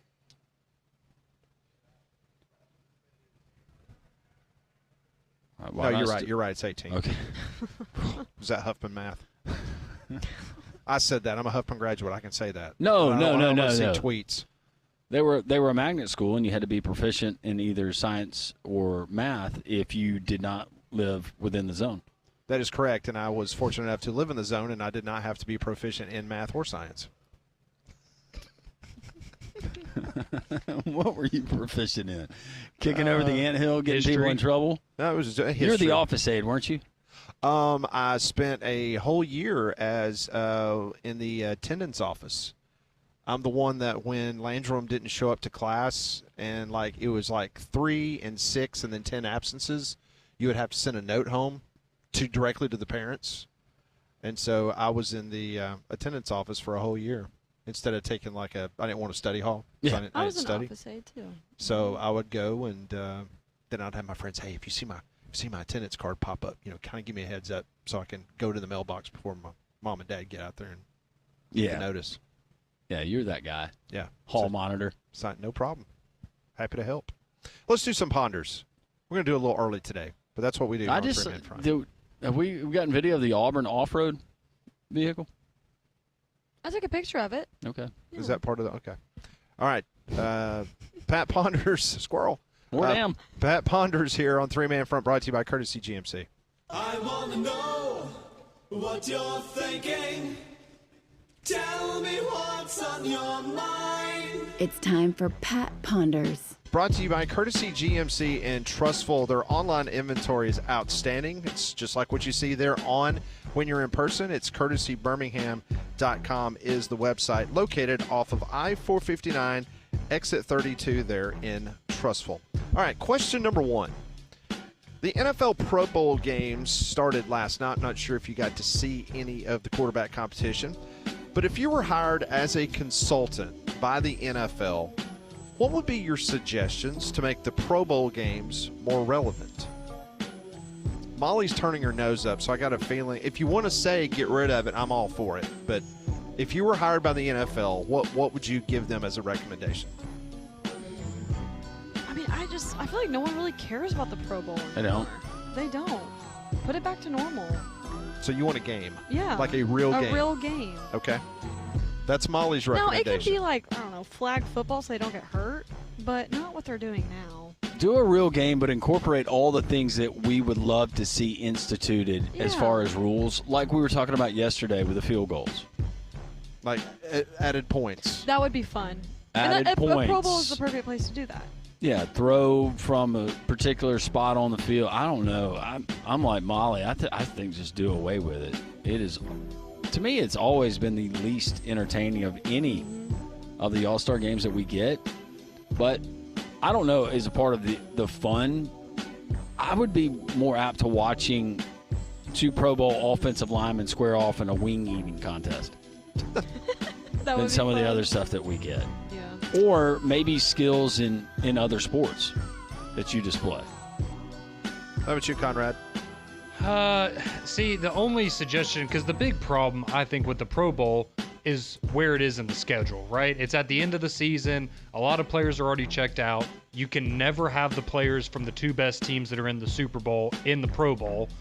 So, and you can't move it to the middle of the season because who's going to want to sign up to play tackle football for an extra week with essentially, a meaningless outcome. So I think you just have to get rid of it, to be completely honest. It is the oddball of the All-Star games because all the other sports are able to have them in the middle of the season. There's a little more intrigue to it. But, you can't make it, whoever gets, wins the Pro Bowl gets home field advantage in the Super Bowl. Like, it doesn't work that way. So I think you just got to get rid of it because your best players, I mean, I'm sorry, but in no world do I need to see Drake May as a quarterback in the Pro Bowl because the 6 guys ahead of him in voting all opted out. Make the position players, if they agree to it, and you can do flag football if you want to do it like that, but quarterback skill players, they've got to serve as blockers And then you got big O linemen, defensive linemen that are serving at the skill positions. I think more than anything, you play a long, grueling, physical, mentally taxing season. That's the last thing in the world any of those guys want to do. Yep. No. Now, back in the old days when they played in Honolulu, it was like, hey, take the family Vacation. out there, Yeah. have a good time. But going down to Orlando or, Las Vegas or wherever they've been Right. having it I off think it's and in on. Orlando this year. I don't know. The dodgeball was pretty riveting last night. All right, question number 2. If the Chiefs win the Super Bowl, what percentage do you give Travis Kelce to propose to Taylor Swift on the field? 51%. So there's a pretty good chance. See, I'm going to go like 10%. I don't think it's going to happen. Oh, I hope it does. I don't think it will. The NFL would love that. They would. Love it. How would he do it? Get on a knee. Get on a Thank knee. you, thank you, Molly. Or they would play her song over the PA system, right? Oh, yeah. One of the ones about They'll Travis disguise Kelce. her as a cheerleader, and it'll be like the Boise State No, Fiesta her Bowl. song, where Oh. is that Romeo and Juliet? Yes. Yes. That's what I meant. Okay. Yeah, I got what you mean. Love story. Yeah, that's it. It would be a fairy tale ending.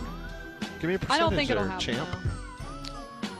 I don't think it will either. That's why I said give me a percentage. Yeah, just because I hope that it happens, 30%.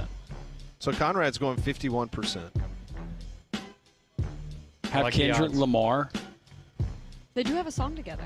do something with the ring. Or what if he proposes and then they actually have the wedding on the field immediately? Oh. Like national TV audience. Yes. Ratings goes from 125 million to about 160 million. Or Just people tuning in immediately. Yeah. Or the trombone guy that's going to be, he's a New Orleans native, Louisiana native, that's going to be there in the pregame. Oh, yeah. Have the ring box at the end of the trombone. Blow it out. On the slide. Yeah. Of the Oh, trombone. or on the slide. Yeah. I like that. And then maybe Conrad could be there playing the flute. Yep. I'm working on my travel plans as we speak. And then after the proposal, and she says yes, they reveal to the rest of the world that Taylor is with child, and you have a gender reveal for the My baby. goodness, so we're doing it all. And We're doing Travis Kelce retires. Yep. And then Jason Kelce announces he's coming out of retirement to play back with the Eagles There we next go. year. Maybe they go down to the Pro Bowl games to make those more interesting and just do it there. Now that would definitely get an audience. They that's for announced sure. Taylor Swift is the third host of their podcast. There we go. All right, next question. Former Kentucky head coach Rick Pitino sent out a video on social media yesterday. Pitino urged Big Blue Nation to give John Calipari a warm welcome on his return to Rupp Arena tomorrow night. If you were a Kentucky fan, would you give him a standing ovation, boo, or be indifferent? I would not give him a standing ovation. I don't think I'd boo either. I'd be indifferent. Yeah, I feel like I just sit there and kind of That's when I go to the concession stand because all the other Yeah. fans are going to be in the stands. I wouldn't boo, though. But at the same time, I wouldn't be overly elated that he's there. Just kind of, yay. Okay, so, all right, let me put you in this situation. Start chanting overrated. So if Matt Rule left Nebraska, I'd cry. Which there's rumors about that, by the way. and he went to another Big Ten school, and then they ended up like the next year coming to Lincoln to play a home game. Iowa. And you were there in the stands. What would you do for Matt Rule? I'd cry. You've known him like tears 2 of I was about to say, seasons, Molly's Molly. obsessed with a coach that can only win 7 games. It's impressive. No, I mean, I'd be upset. But, So, I wouldn't, would but I you be- wouldn't boo him. You wouldn't boo him. You'd No. be indifferent. Yeah. Would you boo if your former athletic director came back? I've never booed Trev Alberts. When I was in Memphis for the March Madness tournament, and Texas A&M and Nebraska play each other, And he was there. did not boo. You went and got a selfie with him. No, I did not. But I also didn't boo him. Hey, Trav, I'm right here. Remember? Remember? I'm a Scarlet. Congrats, GBI. You sound just like. So what are they going to do, Conrad, tomorrow night? They're going to boo him? I think there will be a lot of boos, and I think, if I was in that situation, I would 100% boo him because of the way that all went down. It wasn't he got fired, and, it was this long, sad tale of him leaving after all the success he had there. No, he wanted to help his buddy with a coaching search and instead decided, why don't you just give me the job? The way that whole thing was handled, no. If I'm a Kentucky fan, 100% booing that guy. I don't care that he won me a national championship. The way that he went about that whole thing was very poor in my opinion. So yeah, boo him.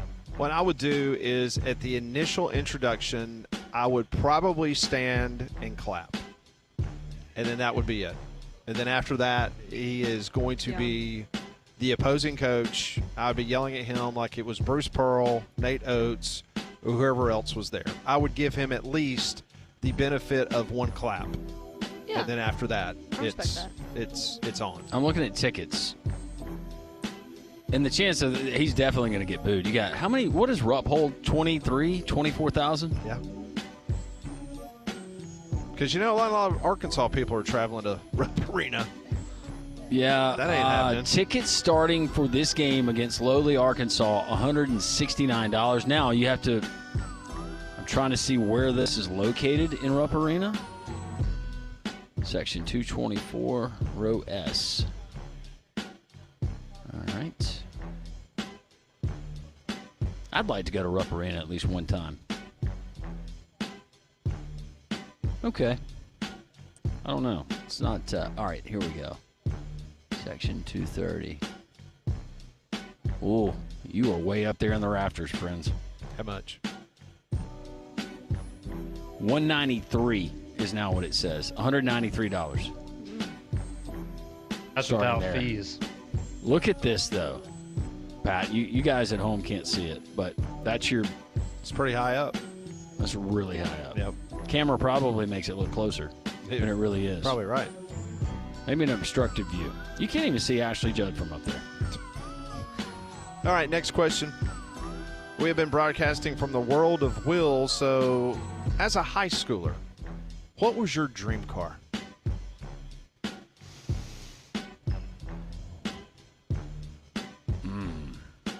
Lamborghini Aventador. Go big or go home. I'll never have one, but it would be cool. Is there a reason why that car appealed to you the most? I just thought it looked really cool as a kid. To There you be go. completely honest, in the butterfly doors. I wanted a 67 Mustang. Not even kidding.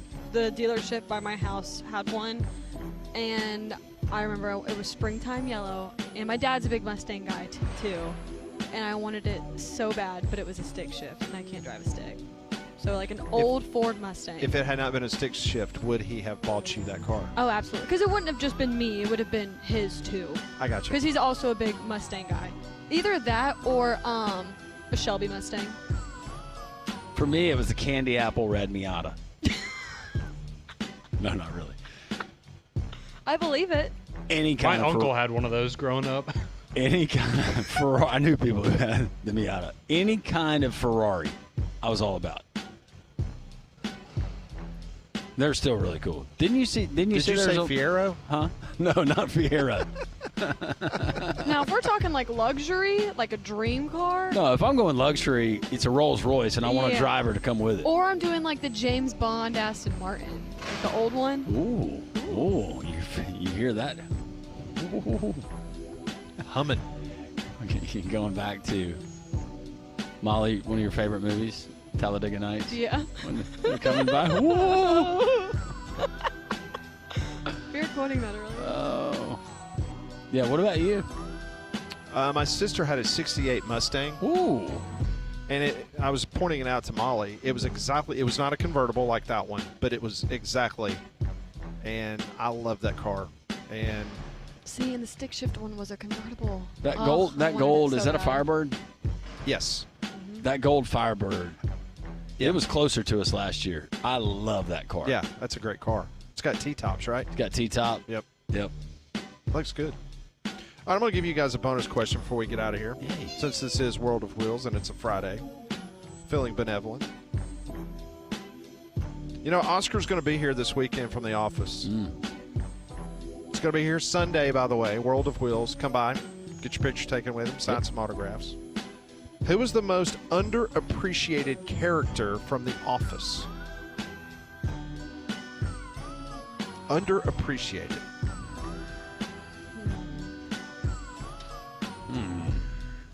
Conrad, you're a big Office fan. Who you got? I am. It's my favorite show of all time.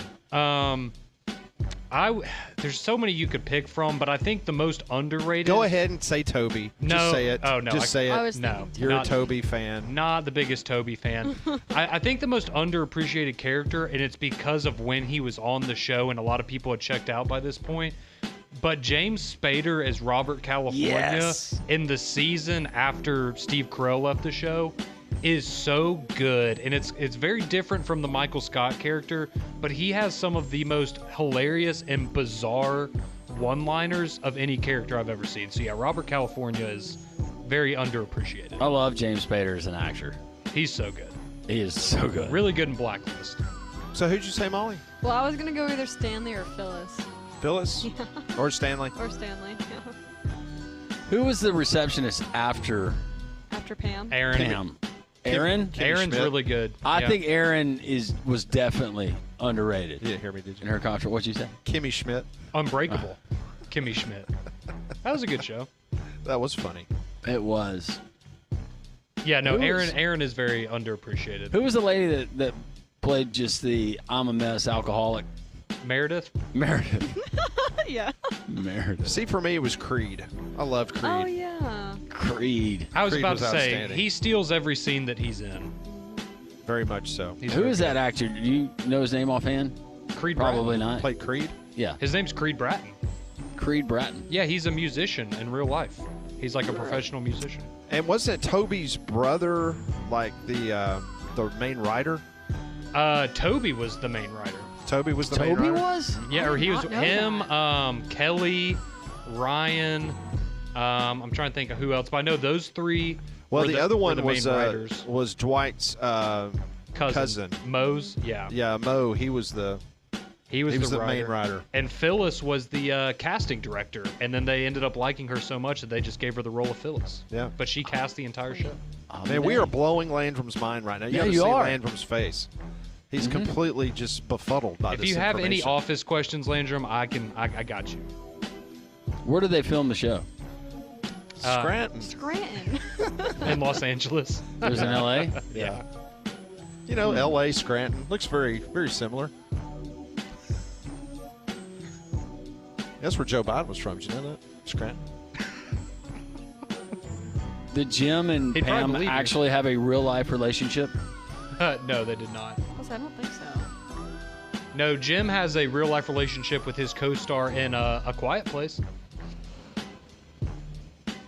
Oh, Emily Blunt. Yeah, that's his wife. All right, that is today in this week's Pat Ponders, brought to you by Courtesy GMC and Trussville. Go by and see them. Exit 32, I-459 in Trussville. Well, come by and see the World of Wheels. It's the 54th annual here at the BJCC. Doors open to the public at 3 o'clock, runs until 9 o'clock tonight. Tomorrow, the doors open at 10 a.m., and then Sunday at 10 a.m. as well. You can get by your local O'Reilly Auto Parts store, $19 there, $22 here at the door. But we appreciate Amy Coffey and our friends at the World of Wheels. Lots of exciting things happening. We'll continue to tell you about that. It is a fantastic Friday. We're broadcasting live from the BJCC, three-man front and Jocks, 94.5.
If you're wondering if that's Landrum Roberts singing this song, no, it's not. It's Creed Bratton from The Office.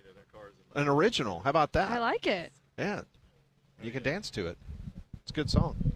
Well, No Shoes Nation is headed into a new dimension in 2025. Kenny Chesney is live at the Sphere in Las Vegas for 12 shows this May and June, and you could be there. So one winner will score a trip for two to this once-in-a-lifetime experience, including round-trip air to Vegas, a 2-night stay at the Virgin Hotel, entry into the VIP pool party, and 2 VIP tickets to see Kenny Chesney live at the Sphere. To enter to win, text the national keyword WITH to 95819. That's with WITH to 95819. Contest rules are available at jocksfm.com. 11 o'clock in the morning in the SEC. Number 5, Florida visits number 18. See, this is a big game for Tennessee, Landrum. Yeah. I mean, they have lost 3 of their last 4. They're now sitting at 500 in the SEC, and if you keep going down this road, it's already going to be a very difficult tournament in Nashville. But now you start looking at that seeding, and if you're on one of those top 4 teams, they fall down to maybe the 3 line, and then all of a sudden you got to play 3 days in a row. Maybe I mean that's tough. So that's a big game for Tennessee to try to get right at home against number 5 Florida. Then at noon, it's number 20 Missouri against number 14 Mississippi State. Then you got Auburn and number 23 Ole Miss. You can hear the game right here on Jocks 94.5. That's a 1 o'clock tip off. Then you got 24 Vandy against Oklahoma at 2:30. Georgia at Bama. Bama's number 4 this week. That's a 3 o'clock tip from Coleman. Texas at LSU at 5. A&M at South Carolina. That's at 7:30. Can Carolina? They're 0-8 in conference play. They're struggling. They need a win big time. They'll have to do it against Buzz's team from College Station. And then the marquee matchup that they have put slap prime time. Now, again, months ago, they believed that this was going to be a crazy atmosphere, and it still might. It's just not going to be a very good game, I'm afraid. Arkansas and number 12 Kentucky as the return of John Calipari to Rupp Arena. Yeah, it's going to be an exciting day of SEC basketball. We got UAB hosting Charlotte, 1 o'clock at Bartow. You can hear the game on Jocks 2, 100.5. Pregame beginning at 12:30. Pat and David Crane be on the broadcast, and then the Blazers back at it on Monday. Rare, 3-day Quick span where you're turnaround. playing. I mean, I'm going to have to sleep all day Sunday to get ready for Monday night's game. But you're getting ready for tournament play. That's right. AK like that, right? Yeah. If UAB can continue, and for the most part, that was a blip on the radar. Yeah. With a very good Memphis team that plays very, very well at home, and they shot the lights out. But Yaxel Lindebor just keep getting those double-doubles, shooting it better from the outside. So UAB, a big weekend for the Blazers. That monster truck that I'm looking at right now, if I owned a monster truck, you have to go and run over something, right? If you own a monster truck. Yes. Are you not buying just an old jalopy that you can? Absolutely. How many people on 280 this afternoon driving home are going to want that monster truck? Plenty. Ooh, Yeah, you would do it, wouldn't you, Molly? I totally would. That is gonna be plenty. We are live at the 54th annual O'Reilly Auto Parts World of Wheels. Doors are going to open up at 3 o'clock this afternoon. You've had all the owners of these fantastic vehicles. They have been shining these things. They look so daggum good. You need to come down and take the family. Should be a fun time this weekend at the World of Wheels. We are live at the World of Wheels. Join us here. We're Jocks 94.5. This is Jocks 94.5's 3-Man Front.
1:35, we continue live from the World of Wheels. Doors going to open to the public 3 o'clock. You can get by your local O'Reilly, grab a ticket. Well, you pay for a ticket, but they will hand it to you. $19, $22 here at the door. A fun weekend here, the 54th annual World of Wheels. We got the big game coming up next weekend. You know what it is, the Chiefs and the Eagles. How about our friends at Prize Picks? So many of our great Jocks listeners downloading the Prize Picks app. It's really simple. You download the app, you fill out your information, you create an account, and then, well, if you're like a lot of our Jocks listeners, you win. It's really, really simple the way that they do it. I love the format. You go and you enter promo code, first and foremost, WJOX as the promo code. You play a $5, it's not a bet, it's a $5 play. We'll just call it that. Whether you win or lose on that first $5, when you enter promo code WJOX, you get $50 instantly. It goes directly to your account. You're going to have it within 15 minutes. Here's an example. You're going to go more or less on particular matchups. So for Philadelphia and Kansas City in the big game coming up next Sunday, will Saquon Barkley, Eagles running back, rush for more than 112.5 yards? More or less. It's that simple. Will Jalen Hurts, Eagles quarterback, pass for more than 215.5 yards? More or less. They also have other combo plays. Not only the NFL, but college basketball and more. Check them out. Prize Picks, enter promo code WJOX. First $5, whether you win or lose, you're going to get $50 instantly kicked back to your account same day. We appreciate our friends at Prize Picks. So the Senior Bowl is going on down in Mobile, Alabama, and needless to say, it has kind of been a hit-and-miss week for Jalen Milroe. I'm going to give you an exact quote from Todd McShay, who's now doing a podcast on Ringer. He says, quoting, "He's not had the best week this week. Everything he's still developing is what has been featured this week. So, of course, it's not going to be his shining moment for the first 2 days of practice." End of quote. McShay thought Milroe looked better on Thursday, and that was the general consensus of the media and the NFL folks inside Hancock Whitney Stadium. But it still wasn't a standout performance. During one stretch of red zone offense, Milroe went 0 for 3 on fade passes, almost was picked off on a bad throw attempt to former teammate C.J. Dupree, and was late on a few throws that went incomplete. Conrad, based on the things that you have seen and heard this week from Mobile, Alabama, it seems like what's happening to Jalen Milroe is what we saw at his career in Tuscaloosa. Yeah, and I mean, I don't think any of this is a huge surprise to anybody. I think we all knew what his warts were going into the Senior Bowl and NFL draft season and combine season and all of that. So, again, I don't expect any of these revelations to shock anybody and tank his draft stock or anything like that. All of the positives that we know about Jalen Milroe, his ability to throw the deep ball, that's looked good at times, according to people that have been down there at Mobile. Of course, we know what he can do with his legs, and that's something that he hasn't really gotten to show off at the Senior Bowl very much, if at all. I mean, when it comes to just his raw athleticism and things at the combine, I think he's still going to kill it. He's going to be viewed as a good character guy, a good leader in the locker room. So I still think that he's probably going to find himself in that first-round discussion, even with a less than a subpar week there in Mobile. Yeah, so we'll see what happens as the Senior Bowl will get underway tomorrow. Another NCAA lawsuit has made light in a lawsuit filed Wednesday against the NCAA in the U.S. Western District of Wisconsin. Wisconsin cornerback Nazir Forkurine. He is arguing for an extra year of eligibility because his season of Division II Grand Valley State should not be counted towards his overall eligibility. Now, the NCAA recently denied his request for another season. Now, Wisconsin has told him, we want you back. It's not a case of thank you for your service, move along, whatever the case may be. But the NCAA denied his request. Wisconsin wants him back, so now he is suing the NCAA. In the 19-page filing, the Wisconsin cornerback is seeking immediate injunctive relief by the NFL draft deadline of February the 7th. He does have an offer, as I mentioned, to come back to Wisconsin for his final year. This lawsuit follows Vanderbilt quarterback Diego Pavia's lawsuit, which granted him a preliminary injunction against the NCAA, and he is returning to the Commodores for a final season. So is there any doubt at all, guys and ladies, that this is a situation where anybody is going to go to court and try to get an injunction, whether you play I think so. JUCO, Division I AA, 2, I don't understand. whatever. I don't understand why the NCAA would turn down his request. And I realize the difference, but is it really a difference if you're not playing at the FBS level? You play at a junior college or you play at the Division II level. It's not FBS. How are they differentiating? It's not FBS. Yeah. Now, this player is arguing that not allowing Division II athletes to compete in a third and fourth year of FBS due to their previous academic careers and limiting economic opportunities violates the Sherman Antitrust Act. So we'll see if the NCAA actually wins a case, because it's been a very, very long time. They're over. We're in the big sombrero when it comes to lawsuits. Who's his attorney? Do we know? I do not know, but this is a 19-page filing. Tom Mars? Hey, I would scrap up as many pennies as you can get Tom Mars to represent you. Because if you were to do that, you're going to put yourself in a really, really good position. We have been live today here at O'Reilly Auto Parts 54th Annual World of Wheels. The doors are going to open up here in about an hour and 20 minutes. Wonderful opportunity, great family atmosphere, a lot of fun, and it's just incredible vehicles that you can come and enjoy, whether it's the $1 million vehicles that's back in the very back that Landrum is accustomed to riding in, or the ones that Molly and I, usually schlep around in. You know what I'm saying? Yeah. But some great stuff. I'd be afraid to drive any of these cars. Yeah, we were talking to Leland a minute ago, and Leland was telling us about him racing down the road in a $1 million Fiero. Wasn't that what he was in? A Fiero? What? I thought it was a Fiero. No, it was a 1967. Oh goodness, it was a really nice car. Yeah. It was over $1 million. This is Three Man Front. We're live on Jocks 94.5.